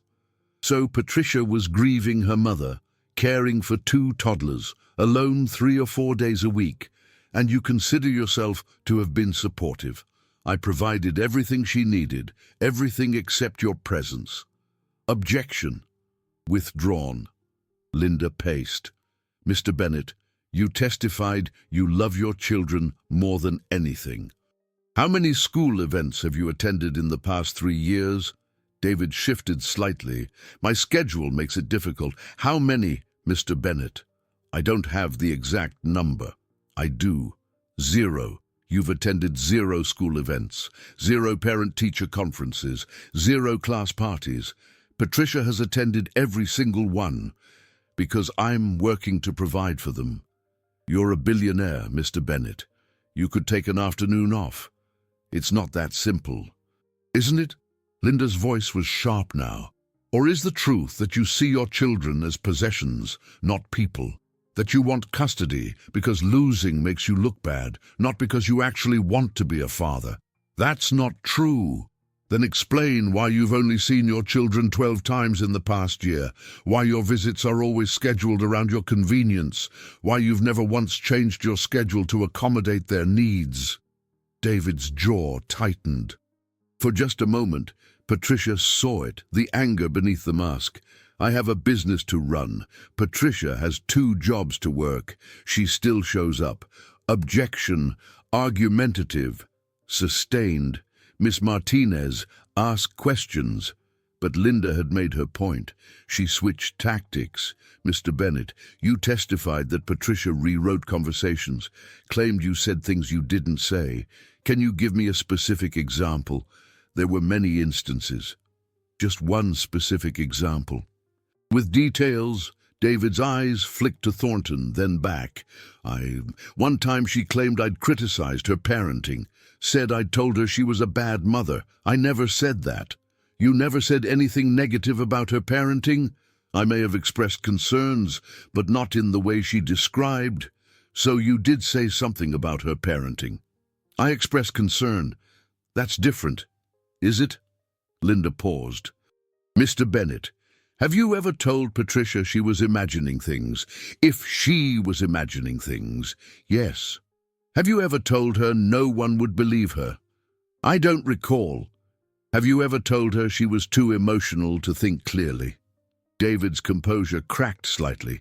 She was emotional, overly emotional. I was trying to help her see that by telling her she was crazy. I never used that word. What word did you use? I suggested she was struggling with her mental health. After you'd isolated her from her friends, after you'd convinced her to quit her job, after you'd made her dependent on you for everything. Objection. Sustained. Miss Martinez, that's enough. Linda sat down. She'd done what she could. But David's mask was back in place, his composure restored. He stepped down from the stand looking dignified, sympathetic, the wounded party trying to do right by his children. Patricia felt despair settling over her like fog. Court adjourned for the day. Linda was quiet as they left. Rosa and Sarah flanked Patricia, but their silence spoke volumes. Mike caught up with them outside. You did great in there, he said to Linda. You made him sweat. Not enough, Linda replied. Not nearly enough. That night, Patricia couldn't stop the thoughts spiraling in her head. David had been perfect, credible, sympathetic. His lies sounded like truth because he'd been practicing them for years. How could she fight that? How could anyone fight that? Sarah stayed with her that night, sent Rosa home to rest. The twins were already asleep. The sisters sat on the pull-out couch, Patricia's bed, and Sarah held her hand. What if I lose? Patricia whispered. You won't. But what if I do? What if the judge believes him? What if... Then we appeal. And if we lose the appeal, we fight again. And if we have to, you and the kids come to Seattle. We figure it out. But Patricia... Sarah turned to face her sister. You're not going to lose, because tomorrow you testify, and tomorrow you show that judge who you really are. And the truth is powerful. Patricia wanted to believe her, God. She wanted to believe. She pulled out the recorder, held it like a talisman. This is the truth, she said. His voice, his words. He can't deny his own voice. Then trust that, trust the truth. Patricia nodded, tried to trust, tried to believe, but sleep was a long time coming, and when it came, her dreams were full of courtrooms and judges and David's smile as he walked away with her children. The morning before Patricia would testify, the weight of everything pressed down on her like physical force. She woke at dawn, or rather, gave up on pretending to sleep at dawn. Sarah was curled up in the twins' room, having traded places with Noah, who'd had a nightmare and crawled into Patricia's pull-out couch around 3 a.m. Patricia slipped out from under Noah's sleeping form, careful not to wake him. The apartment was grey with early light. Outside the window, Queens was stirring. Delivery trucks, early commuters, the city's heartbeat steady and indifferent to one woman's terror. In the kitchen, she made coffee with hands that trembled slightly. Today was the day before.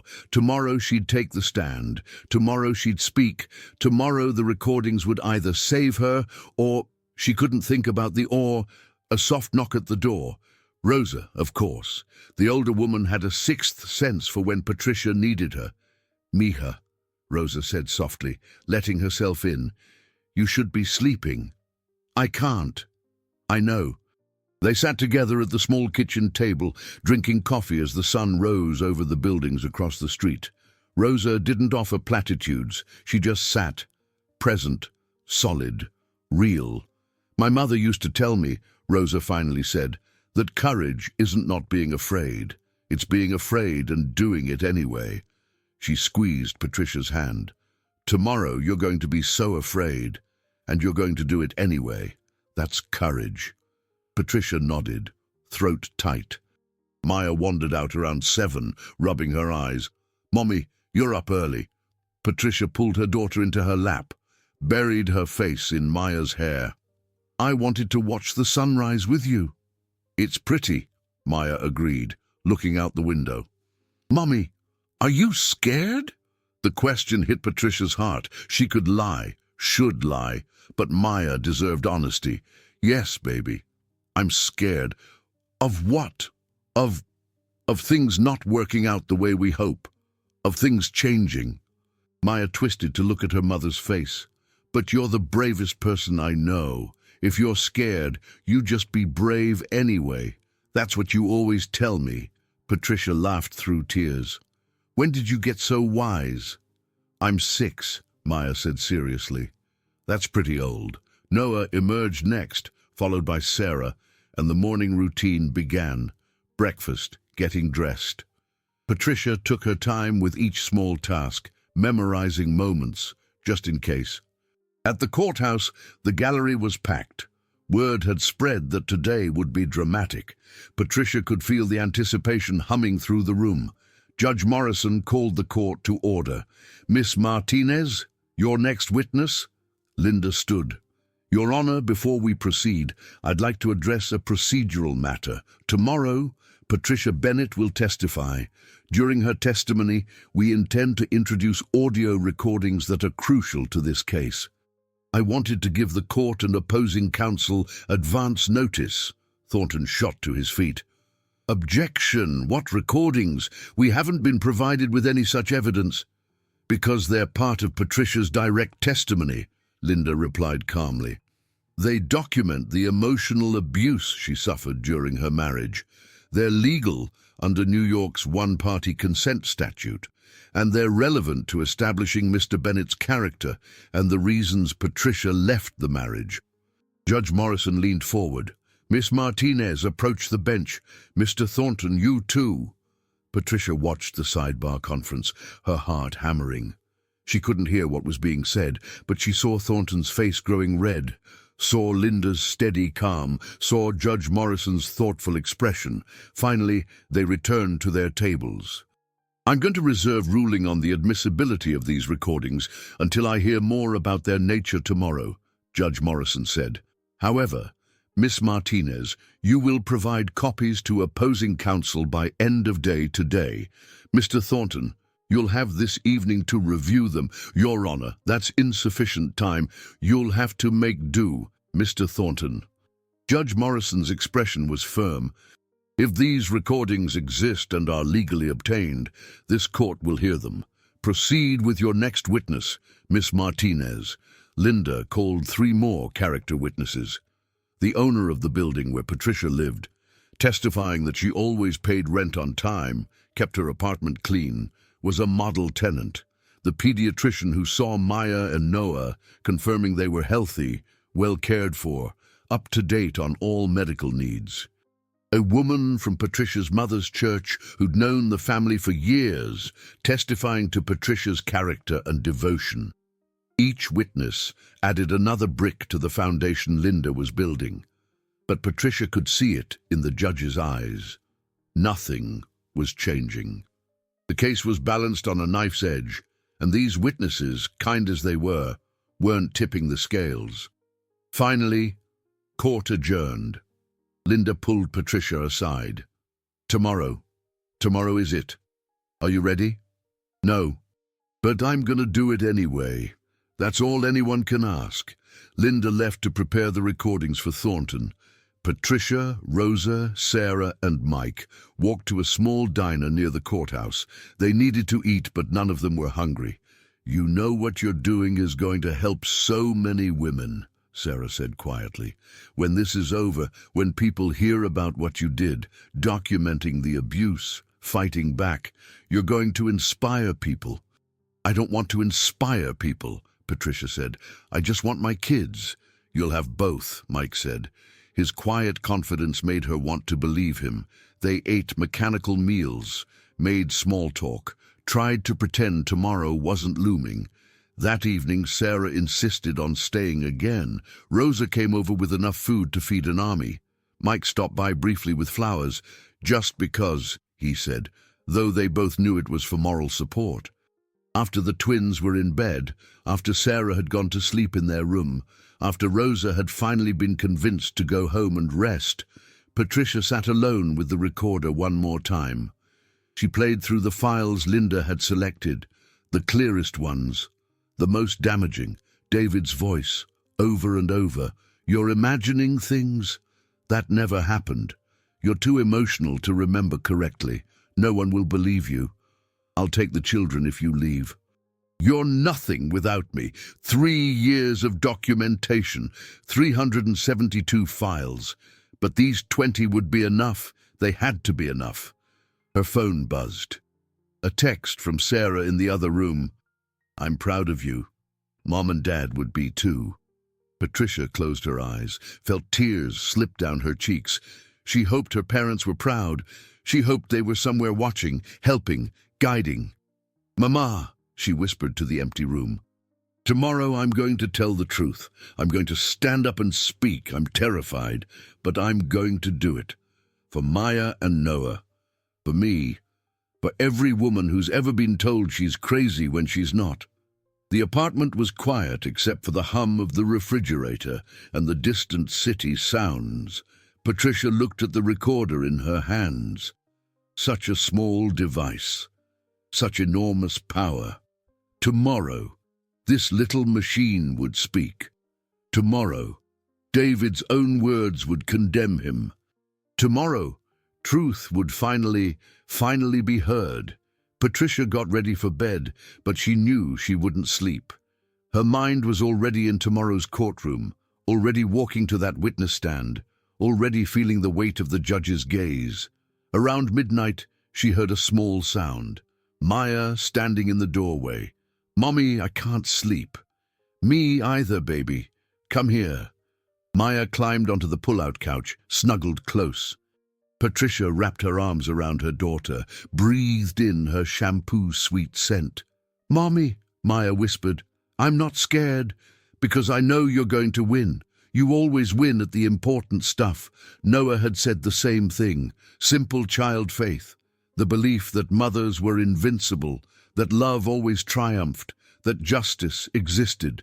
Patricia hoped with everything in her that her children were right. I love you, she whispered, so much. More than anything. I know, Maya said, already drifting back to sleep. Patricia held her daughter in the darkness and prayed. Not to any specific deity, she wasn't sure what she believed anymore, but to the universe, to her parents' spirits, to whatever force in the cosmos cared about mothers and children and truth. Please, she thought, please let justice win tomorrow. Please let truth be enough. Please let me keep my children. The city hummed outside. The night pressed close. And a mother kept vigil, waiting for a dawn that would change everything. Patricia's name echoed through the courtroom like a bell toll. She stood, legs unsteady, and walked toward the witness stand. Every eye in the room followed her. The reporters, the judge, David. She could feel his gaze like a physical touch, cold and assessing. Linda met her halfway, squeezed her hand briefly. "You've got this," her eyes said. Patricia was sworn in. Her hand on the Bible trembled. She sat in the witness box, adjusted the microphone, and looked out at the sea of faces. Linda began with gentle questions. Patricia's background, her marriage, the twins' births. Each answer came easier than the last, her voice steadying. Then Linda asked the crucial question, "Patricia, can you describe the emotional climate of your marriage?" Patricia took a breath. This was it, the moment she'd been preparing for. At first, it was wonderful. David was charming, attentive, everything I'd dreamed of. But after we married, things changed, slowly. So slowly I didn't notice at first. She paused, gathering courage. He began to isolate me, suggested I quit my job, suggested I stop seeing friends, framed it as love, as protection, as wanting to take care of me. By the time I realized what was happening, I had no job, no money of my own, no friends except the ones he approved of.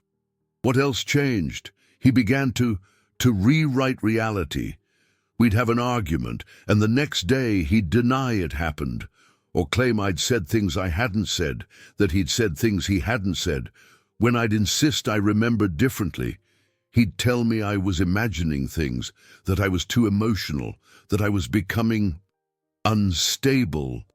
Thornton shifted in his seat, but didn't object. "How did that make you feel?" "Crazy, like I was losing my mind. I started to doubt everything, my memories, my perceptions, my own sanity. It was terrifying." "What did you do about it?" Patricia's hand went to her purse on the floor beside the witness stand. This was it. "I started documenting. I bought a small digital recorder.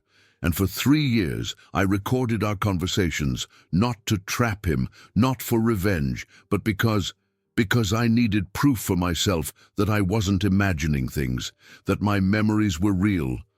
A murmur went through the courtroom. David's face went pale. "Do you have these recordings with you today?"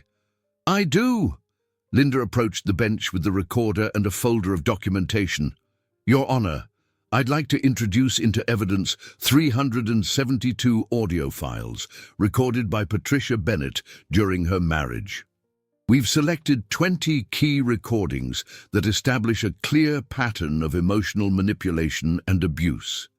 Each file has been authenticated, and as I established yesterday, New York is a one-party consent state, making these recordings completely legal." Thornton was on his feet. "Your Honor, this is highly prejudicial. These are private conversations between husband and wife. Private conversations where he was systematically abusing her." Linda interrupted. "This is evidence of domestic violence. The court needs to hear it." Judge Morrison held up a hand for silence. She'd reviewed the technical documentation overnight. "I've verified the authenticity. I'll allow it." She looked at Patricia. "Miss Bennett, please proceed." Patricia's hands shook as she took the recorder from Linda. She pressed play on the first file. David's voice filled the courtroom, calm, measured, cruel. "Patricia, you're imagining things again. We never had that conversation. You must have dreamed it. I'm worried about you. You're becoming confused, disoriented. Maybe you need to see someone. Get help." Then Patricia's voice, small and uncertain. "But I remember I was holding Maya when you were exhausted, Patricia. You're always exhausted. You can't tell the difference between what happened and what you think happened. That's concerning, very concerning." The recording stopped. Silence filled the courtroom like water. Linda's voice was steady. "Patricia, can you provide context for this recording? That was after David came home late. We'd argued about him missing dinner with the children. The next morning, he denied the argument ever happened. This recording is from that morning conversation. Next recording, please." Patricia pressed play again. Another file, another conversation. David's voice, still calm. No one will ever believe you, Patricia. You're too emotional, too fragile. If you try to tell anyone about our private life, they'll see exactly what I see. A woman who can't handle stress, who falls apart over nothing, who needs help, recording after recording, each one another nail in David's coffin. The courtroom sat, riveted, listening to 3 years of manipulation unfold in David's own voice. If you leave, I'll make sure everyone knows you're unstable. You can barely manage the children now. What makes you think you could do it alone? I'll take Maya and Noah. You'll never see them again because I can, because I have the money and the lawyers and the influence. And you're nothing. Patricia watched David as his words played. He'd gone from pale to grey. His perfect composure was cracking like thin ice. His attorneys were whispering frantically, but there was nothing they could do. It was his voice. His words, undeniable. The final recording Linda had selected was the most devastating. David's voice, cold and certain. You're a terrible mother, Patricia. The children would be better off without you. Every day you're in their lives is a day they're being damaged by your instability. But I'm patient, I'll wait. And when you finally break completely, I'll be there to save them from you. They'll thank me for it someday. Silence. Complete, absolute silence. Judge Morrison's face was stone, but Patricia saw something flickering in her eyes. Recognition, understanding, maybe even personal memory of being underestimated, dismissed, gaslit. Linda approached the witness stand. Patricia, how many times did David tell you that you were imagining things? Countless times, almost daily toward the end. How many times did he threaten to take your children? Dozens. And how many times did he tell you no one would believe you? Patricia's voice broke slightly. Every time I tried to tell him how I felt, every time I expressed that something was wrong, he'd tell me no one would believe me, that I was too emotional, too broken, that everyone would see what he saw, a woman falling apart. But you weren't falling apart, were you? I was falling apart because of him, because he was systematically destroying my sense of reality. That's what these recordings proved to me, that I wasn't crazy, that what I remembered was real, that I could trust myself. Linda nodded, then turned to the courtroom. Your Honor, members of the court, you've just heard 3 years of documented emotional abuse. Not allegations, not he said, she said. David Bennett's own voice, proving beyond doubt that everything Patricia has claimed is true. This man methodically isolated, manipulated, and psychologically tortured his wife. And now he wants to take her children. These recordings show exactly why Patricia left, why she's fighting so hard, and why those children need to stay with their mother. Linda sat down. Judge Morrison looked at Thornton. Cross-examination. Thornton stood slowly. Patricia could see him calculating, trying to find an angle. But what could he say? The recordings were David's own voice. Miss Bennett, he began, his voice less confident than before. These recordings, you made them secretly, without your husband's knowledge. Yes. Doesn't that seem manipulative, deceptive? Patricia met his eyes steadily. I made them to preserve my sanity, to have proof that my memories were real. I made them because my husband was convincing me I was losing my mind. Was that manipulative? Maybe. But it was survival. Thornton shifted tactics. These conversations, they're out of context. Perhaps Mr. Bennett was concerned about your mental health. Perhaps. There is no context, Patricia interrupted, her voice stronger now. That makes it acceptable to tell your wife she's crazy when she's not, to threaten to take her children, to systematically destroy her sense of reality. None. Thornton had nothing. He sat down. Judge Morrison looked at David. Mr. Bennett, do you wish to rebut this testimony? David stood slowly. Patricia watched something happen to his face, the mask, the careful composure he'd maintained throughout the trial, beginning to crack. Those recordings, they're taken out of context. I was trying to help her. She was struggling, and I was trying to make her see that she needed professional help. I never meant—" He stopped, ran a hand through his perfect hair. "I was protecting the children from their mother." Judge Morrison's voice was sharp. "From her instability." "Yes, that was my concern. The instability you created," the judge said quietly. "Sit down, Mr. Bennett." But David didn't sit. Something in him snapped. Patricia saw it, the moment when control slipped away completely. "She recorded me." David's voice rose. "For 3 years, she secretly recorded private conversations. That's manipulation. That's legal," Judge Morrison interrupted. "And necessary, apparently, given what those recordings revealed." "Mr. Bennett, sit down. Now." "You don't understand," David continued, his voice climbing. "I gave her everything, a home, money, security, and she threw it away. She left, took my children, and now she's using my own words against me, words that were meant to help her. Mr. Bennett." Judge Morrison's voice was steel, but David was spiraling, the control he'd maintained for weeks finally shattering. "She was nothing when I met her. Nothing. And I tried to make something of her, but she couldn't handle it. She was weak, dependent. Everything I said in those recordings was true. She was unstable. She was paranoid. And now she's manipulating this court." "Bailiff!" Judge Morrison called. The bailiff moved toward David. Thornton was pulling at his client's arm, trying to get him to sit, to stop, to salvage anything from this disaster.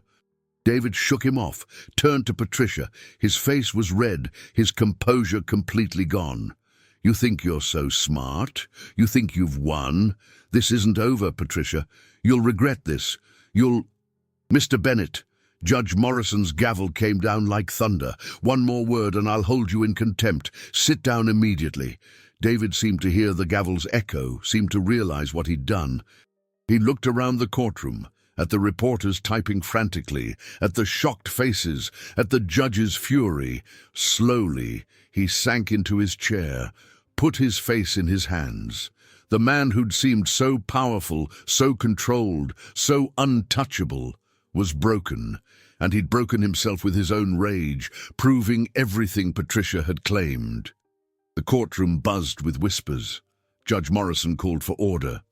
Patricia sat in the witness box, shaking, not with fear, with relief, with vindication, with the profound understanding that truth, when spoken clearly enough, was indeed powerful. Linda approached the bench. "Your Honor, I think we've heard enough. The recordings speak for themselves. Mr. Bennett's outburst speaks for itself. I move that we proceed directly to closing arguments." Judge Morrison nodded. "Agreed. We'll recess for 1 hour, then return for closing statements." She looked at Patricia. "Miss Bennett, you may step down." Patricia stood on legs that barely held her. She walked back to her table, where Linda waited. Sarah was crying in the gallery. Rosa was nodding, saying something in Spanish that sounded like a prayer. Mike caught Patricia's eye, mouthed, "You did it." And Patricia realized she'd stood up in front of everyone and told the truth. She'd played the recordings. She'd survived David's rage. She'd done it. The recess felt eternal. Patricia, Linda, Sarah, and Rosa gathered in a small conference room. No one spoke for the first few minutes. They just sat, processing what had happened. Finally, Sarah broke the silence. "That was the most extraordinary thing I've ever witnessed." Linda was shaking her head, almost smiling. "That outburst. He couldn't have damaged his case more thoroughly if he'd tried. Everything we claimed about his controlling nature, his manipulation, his rage. He proved it all in 5 minutes." "Will it be enough?" Patricia asked quietly. "It has to be." Rosa reached across the table, took Patricia's hands. "Mija, whatever happens in there, you were magnificent. You stood up. You spoke. You let the truth be heard. That took more courage than anything." Patricia nodded, but the fear was creeping back in. What if it wasn't enough? What if Judge Morrison still sided with David's wealth and resources? "I need some air," she said. She stepped out of the conference room into the courthouse hallway. Reporters immediately swarmed, but courthouse security held them back. Patricia walked to a window overlooking the city, pressed her forehead against the cool glass. Patricia. She turned. Mike stood a few feet away, giving her space but offering presence. "You were incredible in there," he said softly. "I was terrified. Courage isn't not being afraid. It's being afraid and doing it anyway." Patricia smiled weakly. Rosa had said almost the same thing. Mike stepped closer, but not too close, respecting boundaries he'd always respected. "Whatever the judge decides, you know the truth now. You spoke it. You can never doubt yourself again." "Thank you," Patricia whispered, "for being here, for believing me. I'll always believe you." Something passed between them. Not romance, not yet, but recognition. The understanding of two people who'd both lost partners to different kinds of tragedy, who'd both survived, who'd both found their way to kindness. "We should head back," Patricia said. They walked back together. The hallway felt different now, lighter somehow, as if speaking truth aloud had changed the very air. The courtroom refilled. Judge Morrison returned. Patricia's heart hammered as closing arguments began. Thornton went first, trying desperately to salvage his case.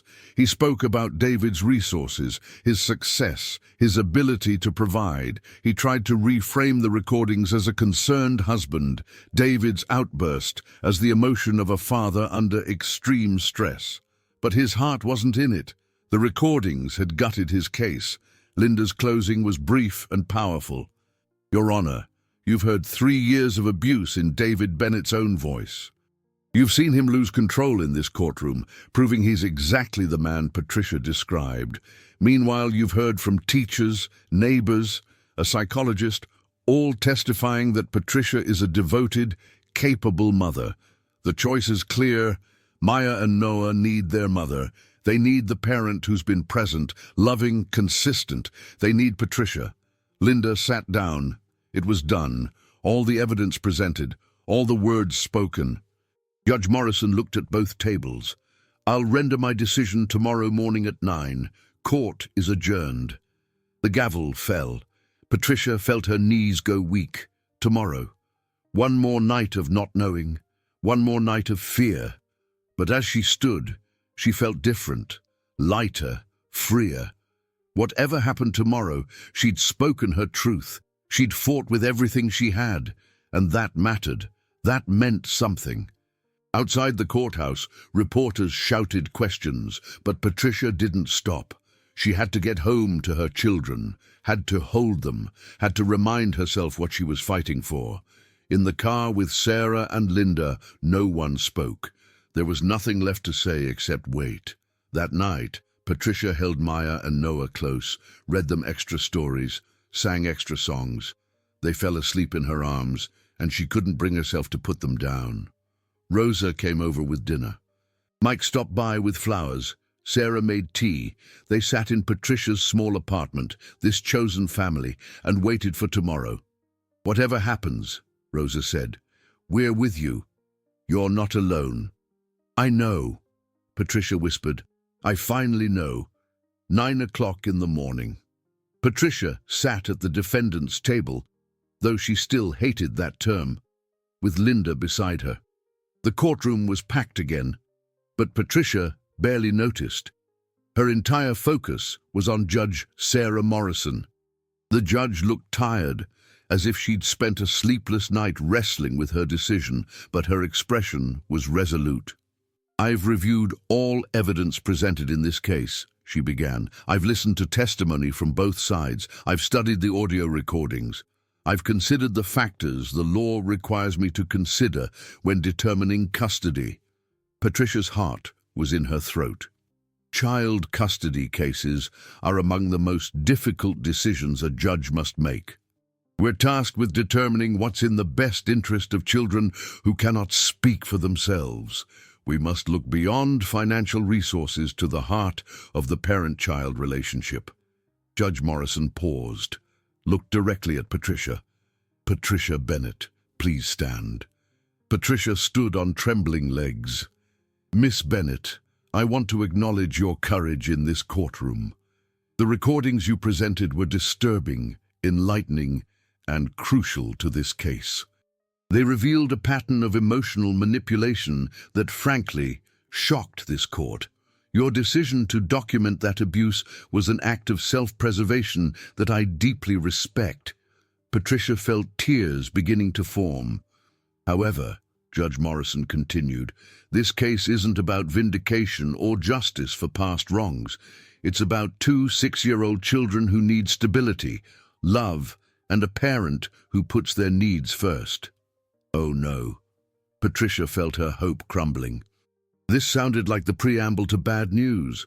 I've reviewed the child psychologist's evaluation. I've heard from teachers, neighbors, and community members. Most importantly, I've observed both you and Mr. Bennett in this courtroom.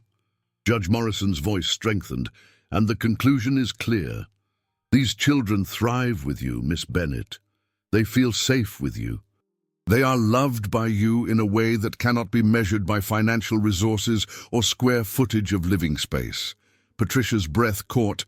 Therefore, it is the order of this court that full physical and legal custody of Maya and Noah Bennett be granted to their mother, Patricia Hayes Bennett.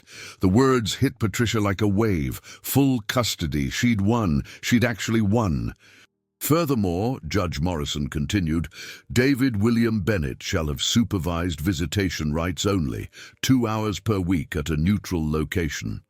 This supervision will continue until such time as Mr. Bennett completes a court-mandated counseling program addressing his controlling behaviors and emotional regulation issues. David made a sound, something between a gasp and a sob. Additionally, the judge continued, I'm granting a protective order preventing Mr. Bennett from using media outlets to harass, defame, or otherwise target Patricia Bennett. Any violation of this order will result in immediate sanctions. Judge Morrison looked at both Patricia and David. Child support will be calculated at the maximum rate based on Mr. Bennett's actual income, not the reduced amount previously agreed upon. The arrears in support payments will be reconciled within 90 days. She turned her attention fully to David now. Mr. Bennett, your behavior in this courtroom was revealing. Your own recorded words were damning. But more than that, your complete breakdown yesterday showed this court exactly what your ex-wife has been dealing with, a man who cannot handle not being in control. Your children deserve better. They deserve a father who sees them as people, not possessions. I strongly encourage you to take the court-mandated counseling seriously. Perhaps, in time, you can rebuild a relationship with Maya and Noah, but that will depend entirely on you doing the difficult work of changing. She returned her gaze to Patricia. Miss Bennett, this court recognizes that you have been placed in a difficult financial situation through no fault of your own. The child support order should help alleviate some of that stress. But more than money, these children need what you've been giving them all along. Your presence, your love, your attention. You're doing an excellent job under challenging circumstances. Keep doing it. Judge Morrison picked up her gavel. This custody determination is final pending any appeals, which must be filed within 30 days. Court is adjourned. The gavel came down. For a moment, Patricia couldn't move, couldn't process. Full custody. She had full custody. Her children were safe. Then she was moving, turning to Linda, hugging her fiercely. We did it, Linda whispered. You did it. Sarah rushed from the gallery, wrapped her arms around her sister. Rosa was crying, thanking God in Spanish. Mike stood back, smiling, giving them space for family. Patricia looked across the courtroom at David. He sat alone at his table, his attorneys already packing up. His face was buried in his hands. And despite everything, despite the abuse, the manipulation, the cruelty, Patricia felt a pang of something that might have been pity. He'd lost. But more than that, he'd lost because he'd destroyed himself. His own words, his own rage, his own inability to let go of control. She hoped he'd get help, hoped he'd become the father Maya and Noah deserved. But that was his journey now. His work to do. Hers was to take her children home, to hold them, to build the life they all deserved. Outside the courthouse, reporters swarmed, but this time, Patricia stopped, turned to face them. Sarah and Linda flanked her protectively. Patricia spoke clearly, calmly, her voice steady. I want to say something to anyone who's listening. If you're being told you're crazy, if someone is making you doubt your own memories, if you're being manipulated and controlled, document it, keep records, tell someone you trust. And know that you're not alone. The truth is powerful. Your voice matters. You deserve to be believed. She paused, looked directly into the cameras. I fought for my children because they needed me to fight, and I won because I told the truth. That's all any of us can do. Tell the truth and trust that it matters. Today it mattered. Today justice won. Today my children get to come home and stay home. And that's everything. The questions started again, but Patricia was done. She had somewhere to be. She had 2 children to pick up from school, had to tell them they were safe, had to start building the next chapter of their lives. As she walked away from the courthouse with her sister, her attorney, her neighbor, and a man who'd shown her what gentle kindness looked like, Patricia felt something she hadn't felt in years. Peace. Complete. Overwhelming peace. She'd done it. She'd fought David's power and wealth with nothing but truth, and truth had been enough. 2 weeks after the trial, Patricia's life looked different, but felt familiar. The apartment was the same. The routine was similar. But everything had changed, because now she knew Maya and Noah were safe. Permanently, legally, irrevocably hers. The media attention had been intense, but brief. Marcus Webb had published his investigative piece about David's pattern of destroying women who displeased him. 3 other ex-girlfriends came forward with their own stories. The Bennett Properties Board had forced David to step down as CEO. His business empire was crumbling, his reputation in tatters. Patricia watched it happen with mixed feelings. She'd never wanted revenge, just safety, justice, her children. But David's fall was complete. And part of her, the part that remembered the young man she'd fallen in love with at that charity gala, grieved for what he could have been if he'd chosen differently. She hoped he'd find help, hoped he'd heal, not for her, but for him. And maybe, someday, for Maya and Noah. The children had taken the custody ruling with the resilience of youth. Maya had hugged Patricia so tight she could barely breathe. Noah had simply said, I knew you'd win, Mommy, with absolute 6-year-old certainty. They were thriving, sleeping better, laughing more. The tension that had lived in their small bodies for so long was easing. David's first supervised visit had been awkward. He'd brought expensive toys the children had played with politely, but without enthusiasm. The supervisor had noted that David seemed uncomfortable, unsure how to interact with his children without dictating the terms. He had a long way to go, but that was his journey. Patricia's journey was different now. She quit the night data entry job. The child support David was paying made that possible. She still worked at Mike's coffee shop, but with normal hours. And she'd started taking her camera out again. The first photographs were tentative. Shots of Maya and Noah at the playground, Rosa in her kitchen, Sarah with her family during a visit. Then Linda suggested something that would change everything. Have you thought about photographing other women, survivors? What do you mean? Women who've been through what you went through, documented their abuse, fought back, won or lost, but survived. Linda's eyes were intense. Your story is inspiring people. Patricia, I get calls every week from women asking about recording devices, about legal options. You could help them, not just legally, but by showing them what survival looks like. The idea took root slowly. Patricia joined a support group for domestic violence survivors. She listened to their stories, and quietly, carefully, she began to ask, "Would you let me photograph you?" For a project about voices and truth, the portraits were unlike anything she'd ever done. Each woman held something that represented her survival. One held the burner phone she'd used to call for help.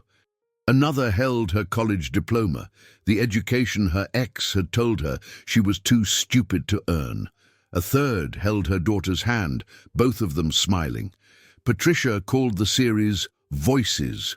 Each portrait was accompanied by a short testimony, the woman's story, in her own words, about finding the courage to speak truth. A small gallery in Queens saw the early work. The owner, Diana Foster, was a survivor herself. She immediately offered Patricia a show. "This is important work," Diana said. "This is healing, for you and for anyone who sees it."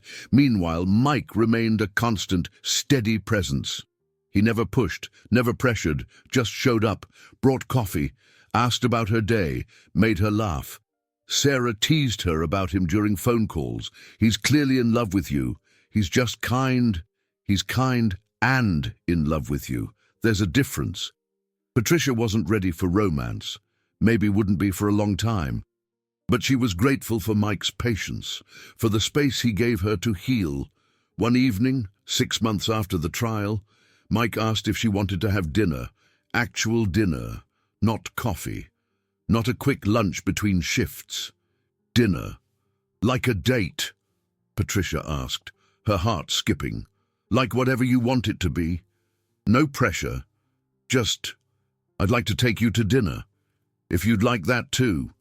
Patricia thought about it. Thought about the quiet man who'd never once made her feel pressured or unsafe, who'd testified for her, who'd been patient with her healing. "I'd like that," she said softly. "I'd like that very much." His smile was like sunrise. The dinner was simple.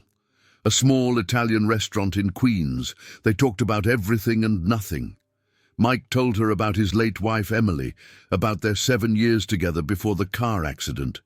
Patricia talked about her parents, about the grief she still carried, about the hope she was learning to feel again. "I'm not ready for anything serious," Patricia said honestly. "I might not be for a long time." "That's okay," Mike replied. "I'm not going anywhere. We can take this as slow as you need." "Why are you so patient with me?" Mike considered the question carefully. "Because you're worth waiting for. Because I know what it's like to lose someone and have to rebuild. Because," he paused, "because when I look at you, I see someone who fought for what mattered and won. That kind of strength, that kind of heart. I'm willing to wait for that, as long as it takes." Patricia felt tears in her eyes. Good tears. Healing tears. "Thank you," she whispered. They held hands across the table. It was enough, more than enough. It was beginning. 1 year after the trial, the gallery opening felt like a celebration not just of art, but of survival, of truth, of healing. Diana had transformed her small Queens gallery into a powerful space. Patricia's photographs lined the walls, 20 portraits of women who'd survived domestic violence. Each face strong, each story different, each voice finally heard. The exhibition was titled Voices, Portraits of Healing and Hope, and beneath each photograph, the woman's testimony. The opening night was packed. Reporters came, not for scandal this time, but to document something beautiful. Social workers came. Therapists, advocates, and survivors. So many survivors, seeing themselves reflected in Patricia's lens. Maya and Noah were there, dressed up and proud. They'd helped Patricia prepare, had insisted on greeting guests at the door. Their confidence had bloomed over the past year. They were still shy sometimes, still processing their father's limited presence in their lives, but they were healing, growing, thriving. Sarah had flown in from Seattle with her family. Rosa wore her finest dress and held court like the grandmother of honor. Linda came with her partner, beaming with pride at what Patricia had accomplished. And Mike stood beside Patricia as she greeted guests, his hand at the small of her back, not possessive, just, present, supportive, proud. Their relationship had developed slowly over the past year. Dinners became regular dates. Dates became deeper conversations. Conversations became trust. Trust became love, the kind that grew roots instead of burning hot and fast. Patricia wasn't ready to marry again. Might never be. But she was ready to love someone who saw her as a whole person, who respected her boundaries, who celebrated her strength. Mike had met the twins properly now, brought Noah books about dinosaurs, helped Maya with her art projects, never tried to replace their father, just offered another adult who cared. The children adored him. During the gallery opening, Patricia gave a short speech. Her voice shook at first, then steadied. A year ago, I stood in a courtroom and told my truth. I played recordings that proved what I'd endured. I fought for my children, and I won. But I didn't do it alone. She looked at the faces in the crowd. I had a sister who flew across the country to stand beside me, a neighbor who became family, an attorney who believed me when she had every reason not to, a community that lifted me up. And all of you, every woman who's ever documented abuse, who's ever told her truth, who's ever fought back, you gave me courage. She gestured to the portraits on the walls. These women, they're me, I'm them. We're all each other. We all have voices that were silenced, and we all found the strength to speak again. This exhibition is for anyone who's ever been told they're crazy when they're not, for anyone who's ever been made to doubt their own truth. Your voice matters. Your truth matters. You matter. Patricia looked at Mike, at her children, at her chosen family, and to anyone who's afraid they'll never heal, never love again, never rebuild. You will. It takes time. It takes courage. It takes community. But you will. Because love, real love, healthy love is patient. It waits. It respects. It lifts you up instead of tearing you down. And it exists. I promise you, it exists. The applause was thunderous. Tears flowed freely. Patricia's, the other survivors, even some of the hardened reporters. Later, as the gallery began to empty, Patricia stood alone with her self-portrait. It was different from the others. In it, she held the small digital recorder, the device that had saved her sanity and her children. The caption read, "I documented truth when no one believed me. I found my voice. And in finding my voice, I found myself. This is not the end of a sad story. This is the beginning of a beautiful one." Mike approached, wrapped his arms around her from behind, rested his chin on her shoulder. "You did something extraordinary," he whispered. "We all did," Patricia corrected. "Every woman here, we all did." They stood together, looking at the portraits of survival and strength. Maya and Noah ran over, excited and tired. "Mommy," Noah said, "can we get ice cream?" Patricia laughed, fully, freely, joyfully. "Absolutely. Ice cream for everyone." They gathered their family, blood and chosen. Sarah with her husband and kids, Rosa, Linda, Mike. They spilled out onto the Queen Street under warm spring stars. The gallery sign glowed behind them. Voices, portraits of healing and hope. Patricia looked up at the stars, sent a thought to her parents, wherever they were. "I did it. Mama, Daddy, I fought and I won and I'm happy. Thank you for teaching me that love shows up. Thank you for giving me strength even after you were gone." She felt Mike's hand in hers, heard her children's laughter, felt Rosa's arm around her shoulders, saw Sarah smiling at her with pure, sisterly love. This was what she'd fought for, not revenge, not even just custody. This moment, this family, this love, this freedom. She was 39 years old, a mother, a survivor, an artist, a woman who'd taken the worst moments of her life and transformed them into something that helped others. She was exactly where she was meant to be. And the best part, the most beautiful part. This wasn't the ending. This was the beginning of a life built on truth instead of lies, on love instead of control, on community instead of isolation, on hope instead of fear. Patricia Hayes Bennett had found her voice. And now, through her camera, through her art, through her courage, she was helping others find theirs. The recorder that had saved her sat in a place of honor in her apartment now, not hidden in shame, but displayed with pride. Because it represented the moment she'd stopped doubting herself, the moment she'd chosen to document rather than deny, the moment she'd decided that truth mattered more than peace, and that decision had changed everything. As they walked toward the ice cream shop, Noah slipping his hand into hers, Maya chattering about her favorite portrait, Mike sharing a quiet smile with her, Sarah laughing at something Rosa said, Patricia felt complete, whole, free. She'd survived. She'd thrived. She'd found love again, love that was patient and kind and real. And somewhere, she knew, her mother was smiling. Because Patricia had shown up.